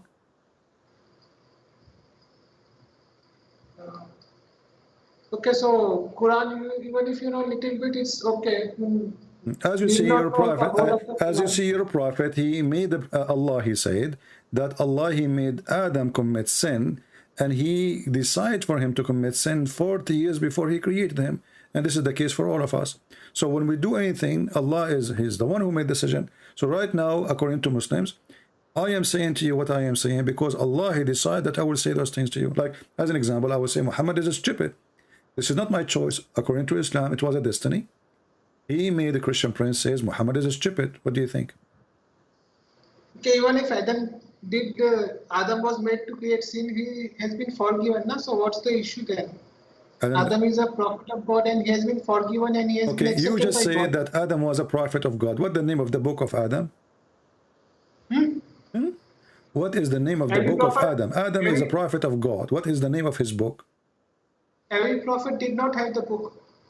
He's a prophet who didn't have a book. Okay, so what, he was receiving prophecy, but nobody put it down? Did Yusuf, did you know Yusuf, Joseph, had he had any book? What book?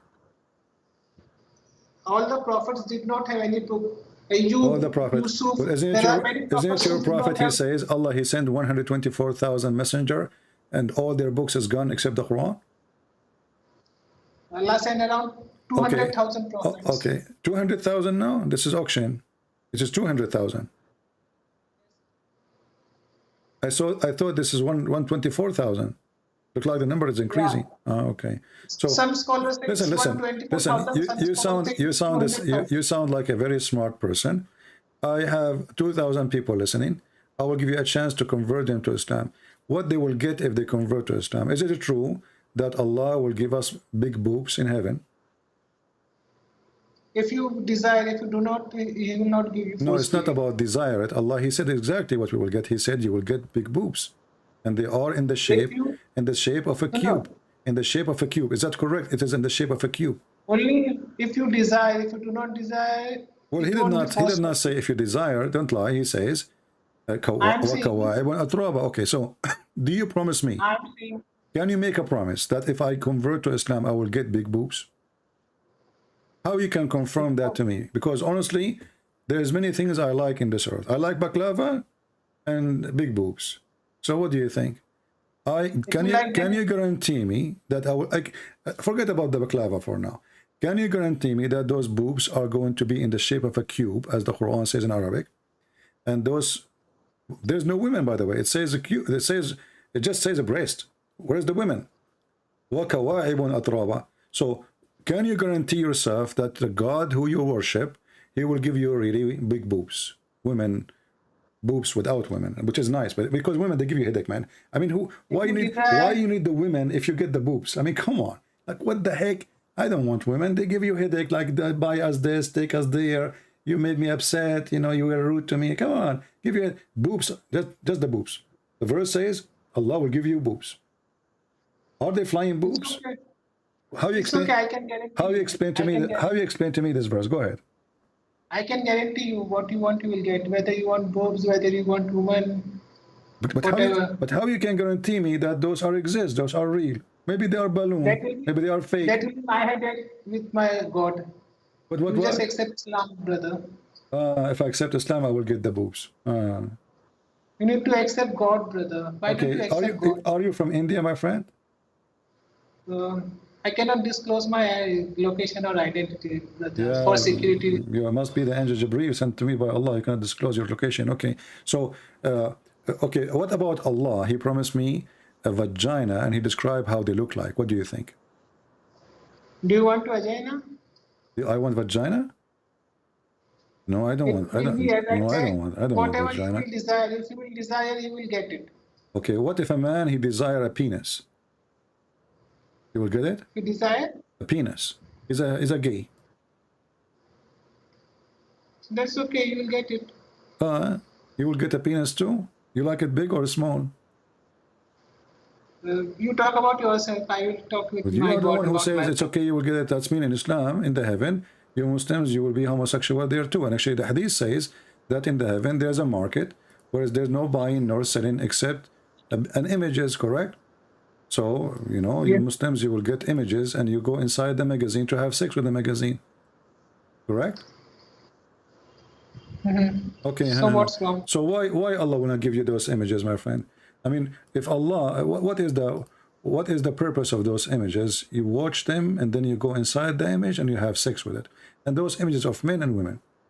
So if you in heaven and you see an image of a handsome man, do you think you will jump inside and have sex with the man?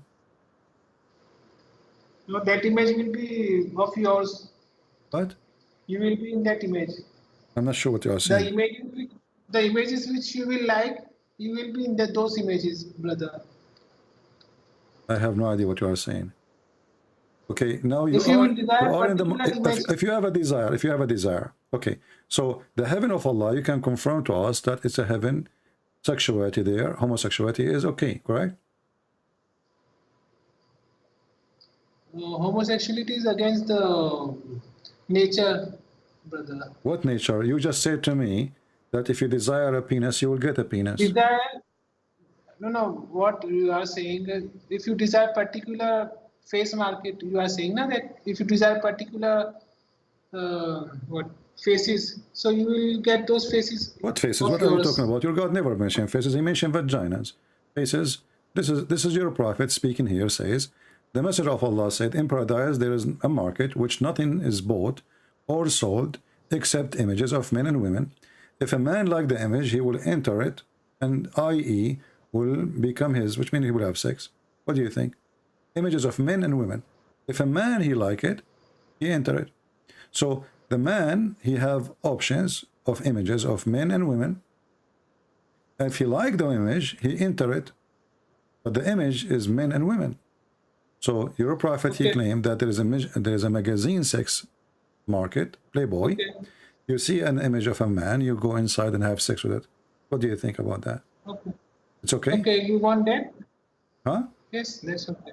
That's okay. That's okay. Okay. You want to be there? Is that why you're whatever you desire? Okay.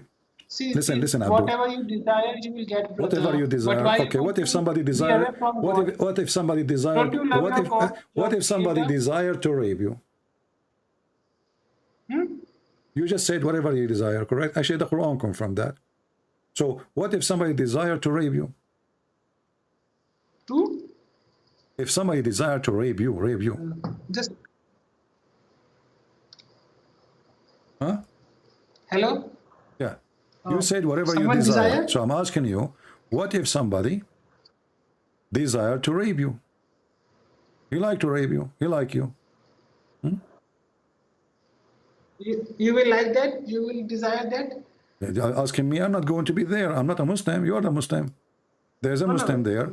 Muhammad, he like boys. Muhammad, he like boys. He look at you. He look at you. He says, okay, I'm going to rape this guy. And the Quran says, whatever you desire. Whatever you desire, right? Okay. Anything you desire. So if a man, he decide to rape your mother, it's okay. If a man decide to rape your wives, it's okay. If a man decide to rape you, Allah, he promised him whatever he desire. He can't say no. Okay. Okay. My friend, thank you. Okay. Thank you for this conversation. We will call it Mr. Okay. Muhammad Afzal. I mean, you are a genius, Muhammad Afzal. That's deep. I think in 5 minutes we learn a lot about Islam. It's going again. No, Muhammad Afzal, that's it. I had enough of you. You are too good for me. I'm not in your level, my friend. Lord have mercy. Hey, what the heck? This guy, he keep calling. Don't force me to block you. I will block you. That's it. I'm done with you for today. Maybe we'll call you a different time. Let me block you. What the heck are those people? This is religion? This is really religion? It's okay. Yeah, do you wanna do that to me? He's asking me if I want to do that to him. Look like you like the idea. There's a story. If you go to Shia Pan website, Shia, it's a Shia website. There's a homosexual. He heard one of the soldiers of the Caliphate. The Caliphate, Uthman was killed. The Caliphate Uthman was killed. A soldier, he said, a Muslim, he said, if I know who killed Uthman, I'm going to F him. If what? If I know who killed Uthman, I'm going to F him. A homosexual, he heard the guy saying that. So he said, I am the one who killed Uthman. The soldier, he made this person bend over and he started effing him. The homosexual, he said from underneath, if I know this is the penalty of killing Uthman, I would love to kill Uthman every day. Go to the Muslim website and read it. It's in English. I have nothing to do with it. I have nothing to do with the translation. He said, if I know that this is the penalty of killing Uthman, I would love to kill Uthman every day. This is Islam. The guy, he killed the caliphate, what they will do to him? Boom, boom, boom, boom. The guy, he loved it. He said, are you kidding me? If I know this is the penalty of killing Uthman, I will kill every Uthman every day. And they are asking us to believe in Allah, when Allah is nothing but a joke. Where is the link? The admin, he posted for you already. You are not watching. So my friend, this is a very stupid religion, obviously. Mentally ill person, his name is Muhammad. He was lucky to get popular. Like you know, when you are stupid and you get popular, you know.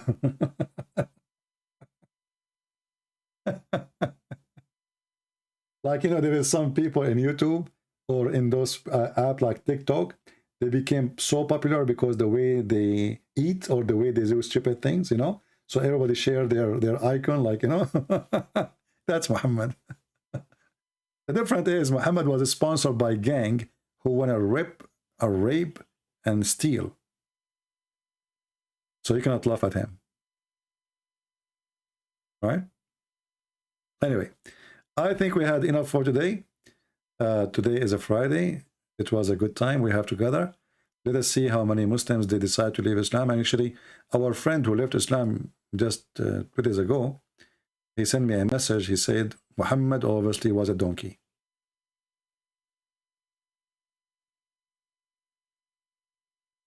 Isn't it beautiful that Muslims, they call you, to call me names, to insult me, and then they leave Islam.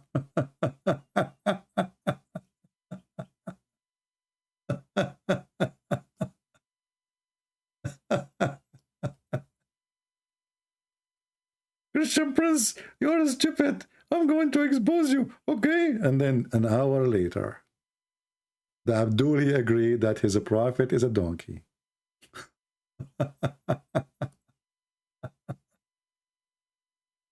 Actually, if you want to watch videos about those an hour later, it was Sheikh Omad. See his channel. He can post his channel for you.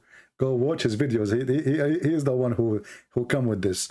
An hour later, like the movie, you know, 50 minutes later, like the guy, Christian Prince, I am here to get you busted. You are a liar and you are a coward, okay? And you don't know nothing about Islam. And then an hour later. Yeah. So do you see, my friend, the difference between us? When our friend Yaqub, he asked me about slavery, we did not deny it. We did not deny it. It's there. This is what they did. This is how people live.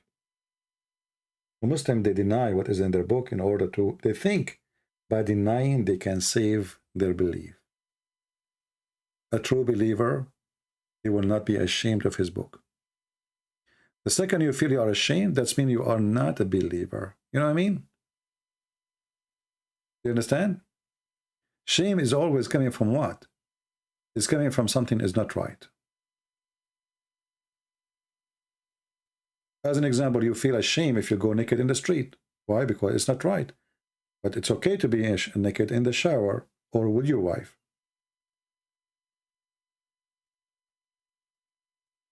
So there's a place. If we change just the place, that will make it shameful, even though it's the same act. So when the Muslims, they try to cover up, obviously they feel the shame. Otherwise, they will not deny. We show him the hadith, he don't trust the hadith.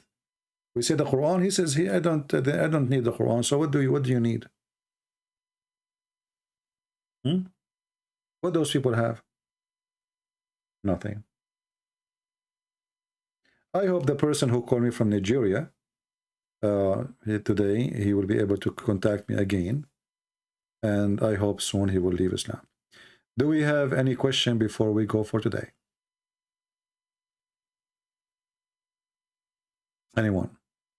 So remember when the Muhammadan, they say that Muhammad is from Ishmael, that's a lie. That is a lie. Ishmael is a son of an Egyptian woman. His father is an Aramaic. So the children's, and he moved back to Egypt, him and his mother. And there's tons of verses from the Gospel, from the Old Testament, sorry, saying that. And the Quran, when by confirming there is no warner came to Mecca, well, the Muslim believe Ishmael was a prophet. Abraham was a prophet. So how they are the one who built the Kaaba? They built it to who? There's nobody there? Don't you say that his offspring? Did he warn his offspring? If Muhammad from the offspring of Ishmael, well, Ishmael, he did warn his offspring for sure. So when the stupid Quran says no warner before you, Muhammad came there. Muhammad, he made a poo-poo as usual. Muhammad, he cannot stop making poo-poo. He's a poo-poo man. And not only that, Muhammad, he made it so clear.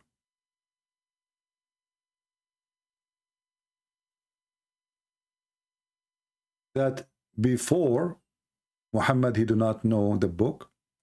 He don't have even faith.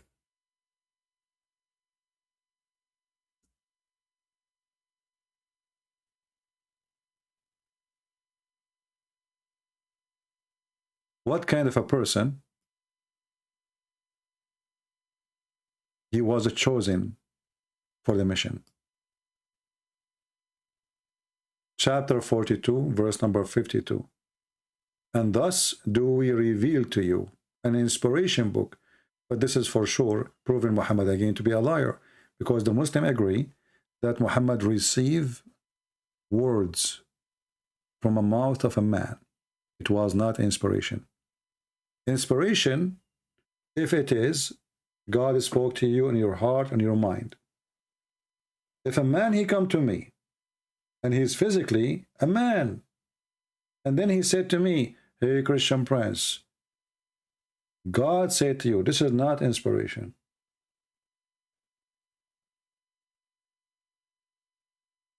The Quran using the false language, the false Arabic.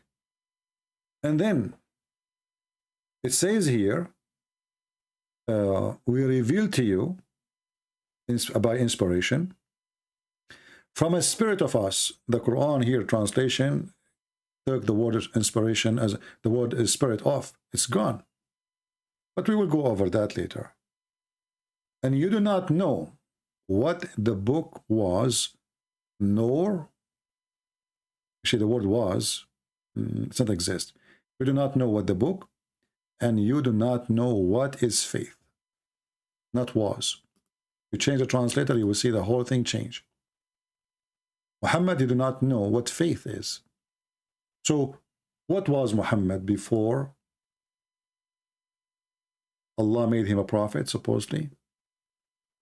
The guy who did not know what faith is. He was a hippie. He was a pagan. But after Islam, still he's a pagan. He adopted everything the pagan have. The black stone, the Kaaba, As-Safa, Al-Marwa. Every pagan practice, ritual practice is part of Islam. And not only that, he claimed that the black stone is the right hand of Allah. So you do not know what the book, and nor you know what is faith. That is Muhammad. Pure pagan man.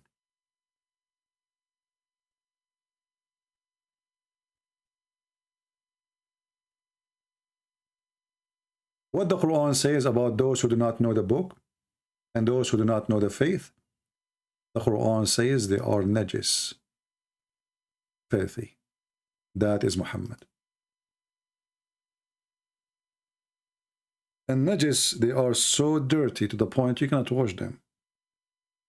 Najis is no more than just filthy, dirty. It is something you cannot wash.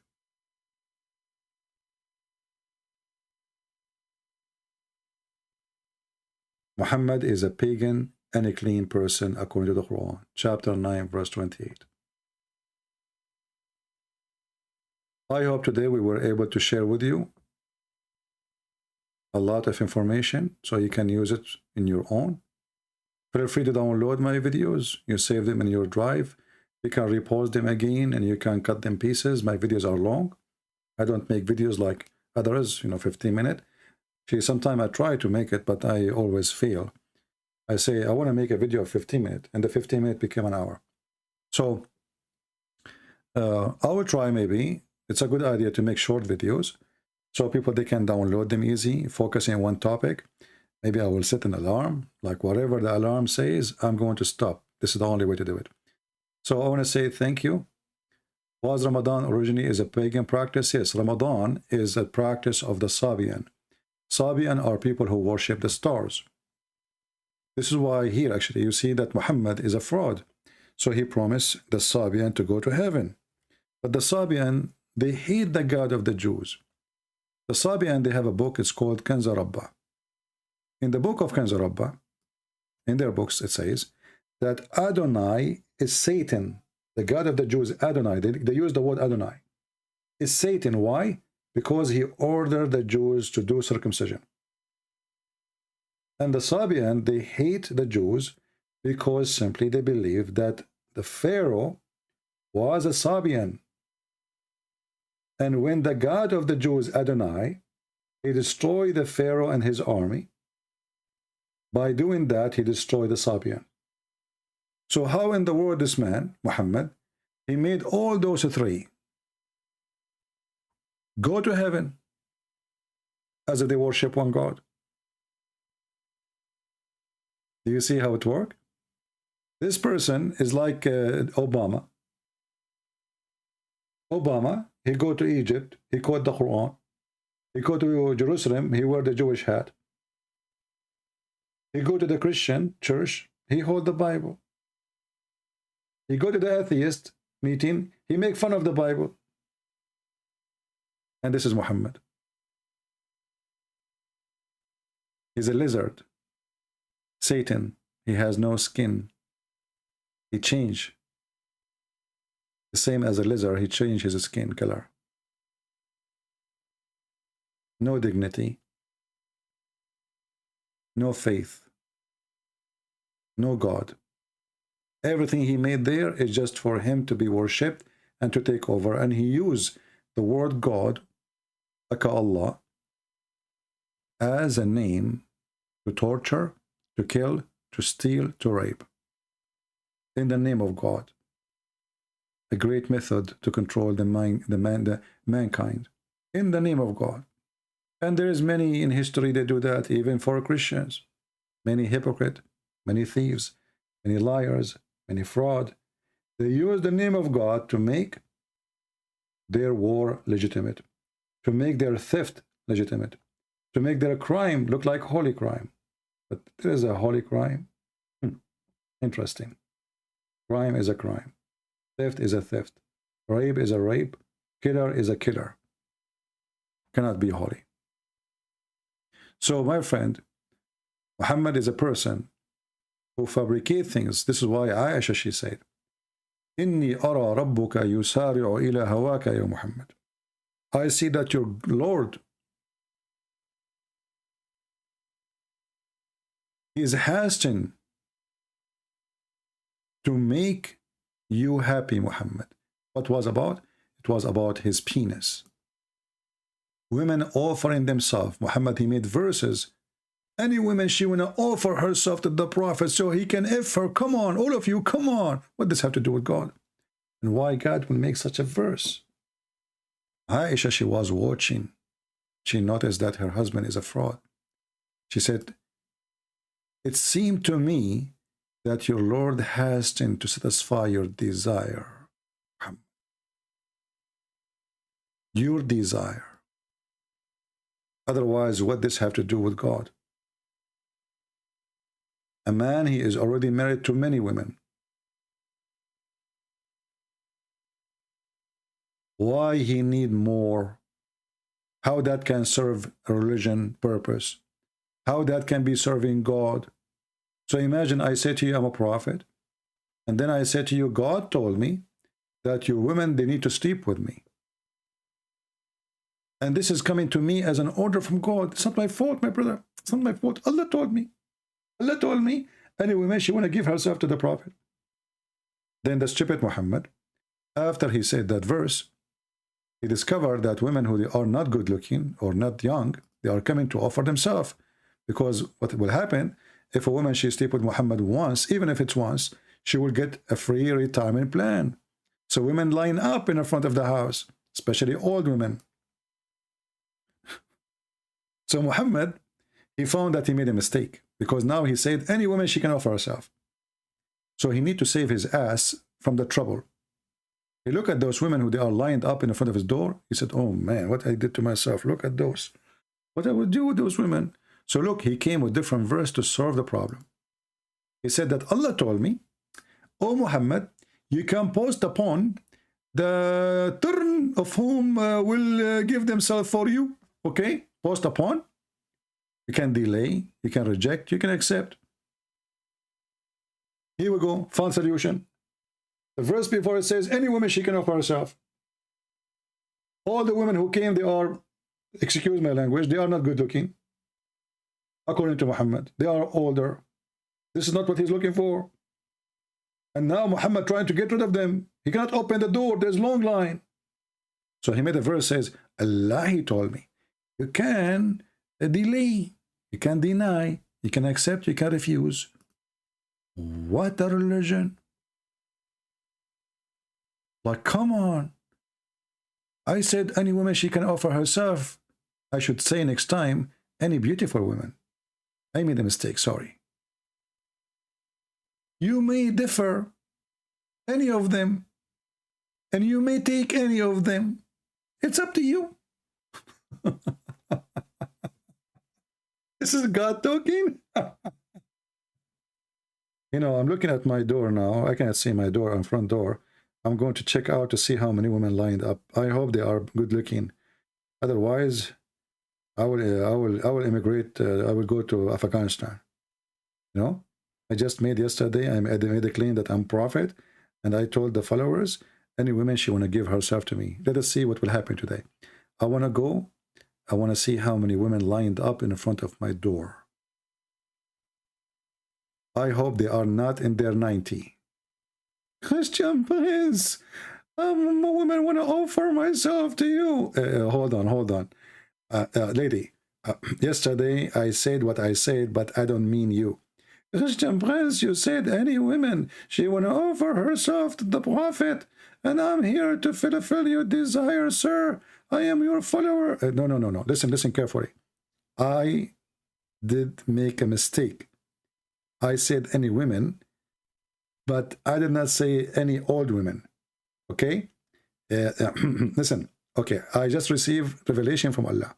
It says, any young women, she have nice features. What? Like what? Like what? You know? Like what? Like the hadith.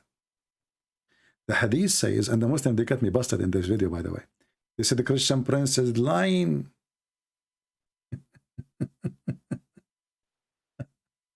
He's lying. It doesn't say that they have nice breasts and nice. He's lying, brother. It doesn't say that, brother. Like, let us read together.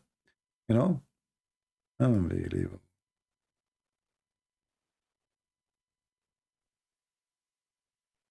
Oh, Lord have mercy. You see why I cannot make a short video? Here we go. Supposedly I'm done. Topic after topic, you know, then you find yourself going to stay for the coming hour without even noticing. Yeah, I need to find a solution for this because it's not easy, by the way, to stay. Many of you think this is like fun for me. I hate it. Honestly, I hate it. It's a topic I hate to talk about, but because somebody have to clean the garbage, and I don't see anyone can replace me for now. Muhammad, he said, oh, this is, here we go. I swear by Allah, there's one whom he had admitted in paradise. Allah will marry him to 72 wives, brother, from the Houris, 2 from the Houris, and 70 from his inheritance from the people of hell. What the heck? We will inherit people from hell and they are women? Yes, brother. What is their specification? Read carefully. All of them who will have a desirable front passages. Now, to understand the front passages, you need to read the verse after it, or the word after it, because they are in connection. And he will have a male member which will never become flaccid, i.e. soft limp. So we have a God, is a promise in us, brother. You go to heaven, Allah will give you at least. This is the lowest reward. 72 women, brother. 2 of the hur. The rest are professional hookers. This is why it says they have desirable front passages, vagina, breast, etc. Look like Allah don't care for their ass. So he focused on the front. So what is the qualification for those girls? They are very good in one thing. That's why they are in hell. They are hookers. So if you are a hooker, don't worry. Allah will take you from hell because you have extra skills. Normal women, they don't have. Allah will take you and give you to Abdul. Abdul in heaven, the door is knocking. Wait, I'm having sex. Who is this? Let me put my trouser in. Open the door. What the heck? Your voice is very lovely. You must be the answer, Jibreel. Exactly. Open the door. I have delivery for you. You open the door. Jibreel, he dropped the box. The box is so hot. Why it's hot? Are you kidding me? Those women are so hot. You crazy stupid. Do you know what is inside the box? Very hot women. They are coming from hell. Hello? You try to touch the box to open it, your fingers will be burned because those women are so hot. Man. So, like you wear gloves, like silicone gloves, to open the box. You open the box, fire is coming out from their boobs, coming out from their vagina. I mean, they are coming from hell. And then you look and you say, Subhanallah. And the hookers, they come from the box right away and they will say, honey, I'm here for you. How you like it? Abdul, he will say, I'm not really sure how I like it because I am a gender confused person, brother. Al-Takbir. This is religion, this is heaven. What kind of God? He said to his prophet, tell them they will have women from hell. They have a special sex skills. They are hookers. And what is their qualification? Is not they are like decent women, repented women, women who pray to God, ask for. No. The reason they are taken from hell because they have a desirable front passages. Man. I mean, even in hell, there is there is like a mistreatment for the one who don't look good. I mean, look at this. So I don't look good. What I will do now? You have no hope. Allah will not take a male who don't look good to the Muslims to there, you know, boom, boom. You stay in hell, that's it. What about a female? Yes. If you don't look so good and you are so good and boom, boom, no way. But if you are a hooker who have a nice, desirable front, you got your chance to get out of hell. So look here. Hooker society, hooker association. You are going to go to heaven guaranteed. Oh boy. I mean, imagine this guy is standing in front. Imagine we have YouTube today and Muhammad is speaking to people saying this. People will die laughing. But the problem is, people like us who expose the stupidity of this garbage cult, nobody listen to. We are not the one who is popular. The media oppress us, suppress. They kill our videos. Do you see here? We can't even collect donation in YouTube. Do you know why? Because what we say is against YouTube policy. But you will not find one Muslim, even those who are making a threat to kill, they don't have donation and ads in their videos. Not a single one. YouTube never take their videos. YouTube never stop them from collecting donation. YouTube never stop them from having ads over their videos. We are the one who say we love the Muslims. What we do is against YouTube regulation, according to them. This is the truth. This is what they did to David Wood, remember? Any Christian, all the Christians, go check their videos. All the Christians who speak against Islam, if you are a Christian specifically, if you are an atheist, it's okay. If you are a Christian, we right away take any, they don't want you to get any support, you know? They do their best. But anyway, for me, I don't really complain. For the Lord is my provider. And if the Lord is with me, let you too be against me. Time will come and all those things will go. Things will change so fast. And those who they think they are in control, soon they will be controlled. You know, always when you are evil, God, he will send someone to control that evil one and treat him the same way he was treating somebody else. Let us see. Like now, Twitter is afraid that Elon Musk, what's his name? He is going to own Twitter. If he owns your Twitter, I'm going to resign. The other woman, she said, she is. Those are the head of Twitter. If he bought it, I'm going to immigrate to Canada. Like, what the heck?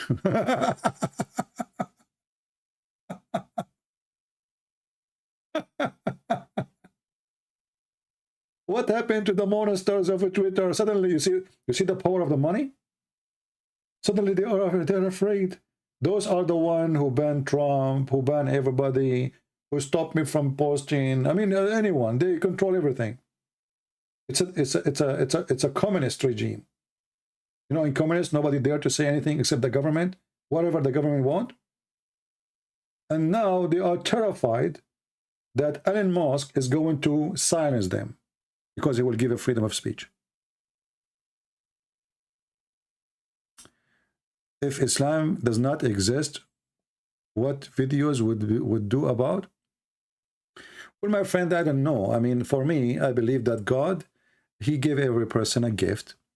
And if the gift is useful for mankind, that is a blessing. So I believe that God gave us a gift, and the gift is to share knowledge. and it can be sharing wisdom about anything.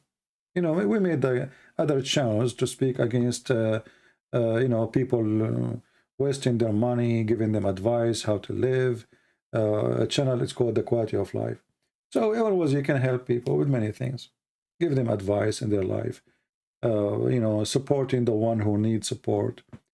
You know, sometimes advice support is more important than even money support. And I don't, maybe I will not do anything. I don't know. I mean, who knows? But this is not really what I do. It was not really an option for me to do or not. I came online one day and I saw people converting to Islam every day. I could not believe it.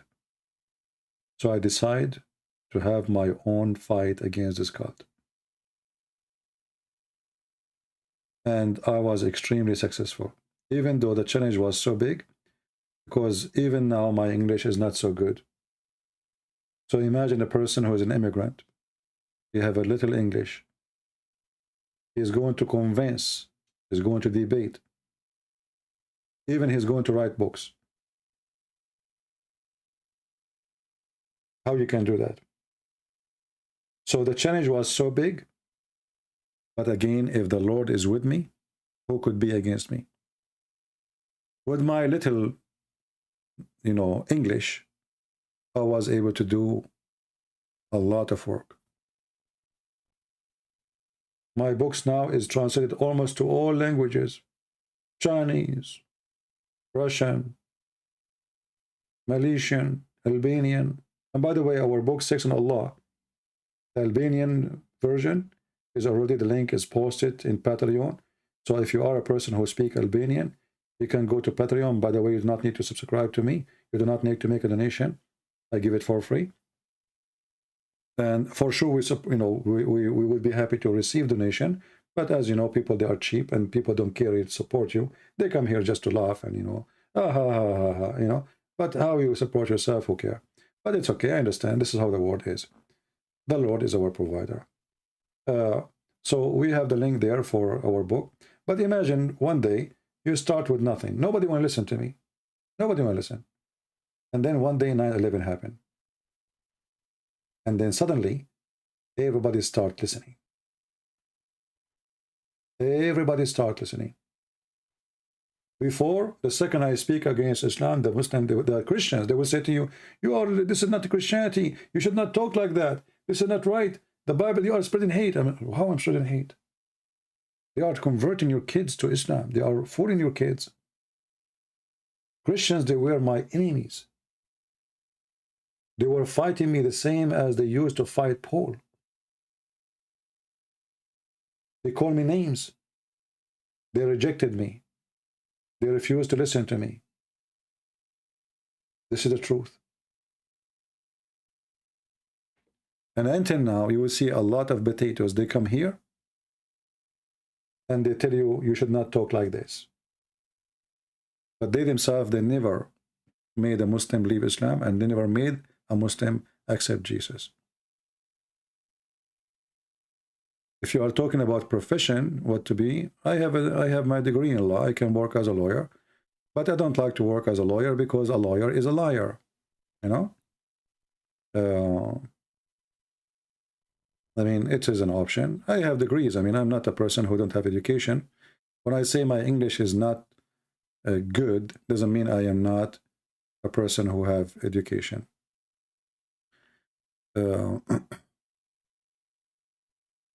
Anyway, but this is telling you that you have always to be strong, or the wind will try to take you down.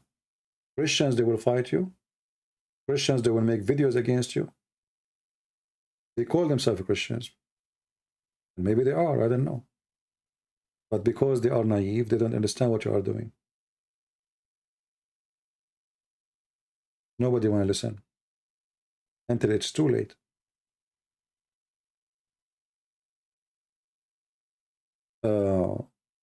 And you know, like as an example, I use the word penis, the word vagina, and they say to me, but we should not speak like this. I say, why not? Muhammad, he used it. So what we will call, okay, because you are Christian now, you cannot say penis. So what we should say, cucumber?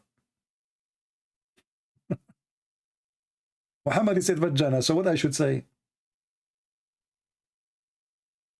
A hole in the wall? I mean, sometimes you encounter people who they are silly, and they claim that this is not the right way to speak. In order to expose a filth, well, you have to get your hand dirty. It's a filth. What do you expect? And if you don't like to hear those words, well, why you come here? I mean, it is not right for you. Why you keep coming? Look like you like it. You know what I mean? So somehow they are hypocrite. They complain about how I talk, and then they keep coming. Why you want to hurt your ears that my topic is dirty? I'm talking about a filthy prophet. So what do you expect? So if I want to say in this penis, what I will say? In this tube? Actually, in Pal Talk, you know, because the Muslim, they gang against me. So Pal Talk, they banned me from Pal Talk, period, you know, because I became really a disaster for them there. So they banned me, and then they receive a lot of a threat to be sued. Christian, they start sending them letters saying we will sue you. So Pal Talk sent me an email, and they asked me to come back. They apologized for the wrong decision by banning me. I came back, and then they have a meeting with me. They said, you cannot use the word sex when you speak. You cannot use the word penis. I said, why? How come every chat room use it? They said, this is our requirement. So now, if I want to say Muhammad having sex, what I do? If you are a person who used to be in Pal Talk, remember those days. I say Muhammad having cuckoo. Anyone remember? Muhammad doing now cuckoo. And they are waiting for me to say the word sex, and right away I will receive a bounce and I will be out of the software. So we created a code. So sex became cuckoo. I forgot the rest of the code. Those who used to be there, they remember. So cuckoo, boo,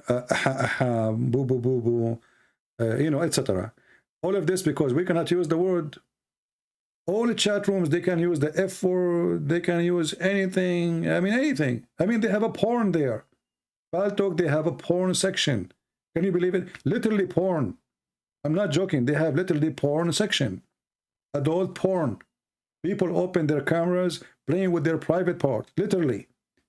But the Christian Prince, he cannot use the word sex. Can you believe it? I have to use cuckoo. And then you are a new person who enter my chat room first time. And you see this guy is saying, the prophet, he did cuckoo. And you say to yourself, what the heck is that? He was doing what? Cuckoo. What does that mean? You can't explain. He went with his Aisha to the bed and they did cuckoo.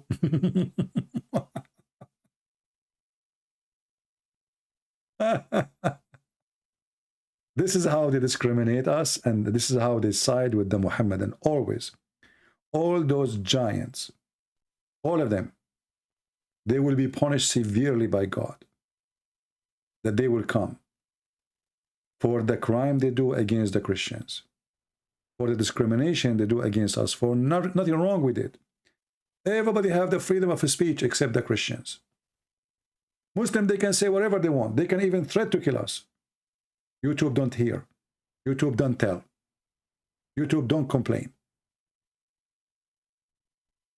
This is the truth.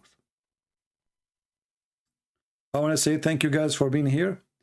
And let us hope that Allah will provide the Muslim with the penis will never go limp, because it's going to be horrible that after all these promises, you go to heaven and your penis is limpy. That really is not right. It is time to use it, not to lose it. And like, what? It's not working. So Allah is all merciful, and he decided to give you a penis will never go flat.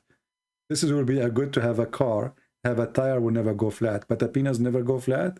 That is different level of a spirituality. Islam is a spiritual, and your spirit is connected to your penis. That makes sense. A lot of sense. Well, thank you very much for being here. Remember, we will be live every Friday and Sunday at 10 a.m. in the morning, 10:30, but doesn't mean we don't go in different time during the week, usually in the morning. So subscribe to your friends. And don't forget to download my videos because I don't keep them for long. Actually, I do not do cleaning to my channels for a while. Soon I will do. So don't hesitate to download my videos because they don't stay in my channel. You will find them always in other people's channel. Until we see you soon again, I say may the Lord bless you. Christ is Lord. Islam is false. And each time we go live on air, Muslims leave Islam. Sometimes they announce it live. Sometimes they don't dare to say, but they leave. You know, the drop of the water is very weak, but it's very strong. A drop of water, if it's consistent, it keeps making a change. A drop of water can open a hole in a rock. A drop of water can split the rock. A drop of water. So never think about yourself to be weak or a person who cannot make a difference. If the drop of water can do that, what about you? If the Lord is with me, who could be against me? Love the Muslims, don't hate them. Hate evil. Hate the devil. Hate to do an evil act and to harm people. Thank you. God bless you.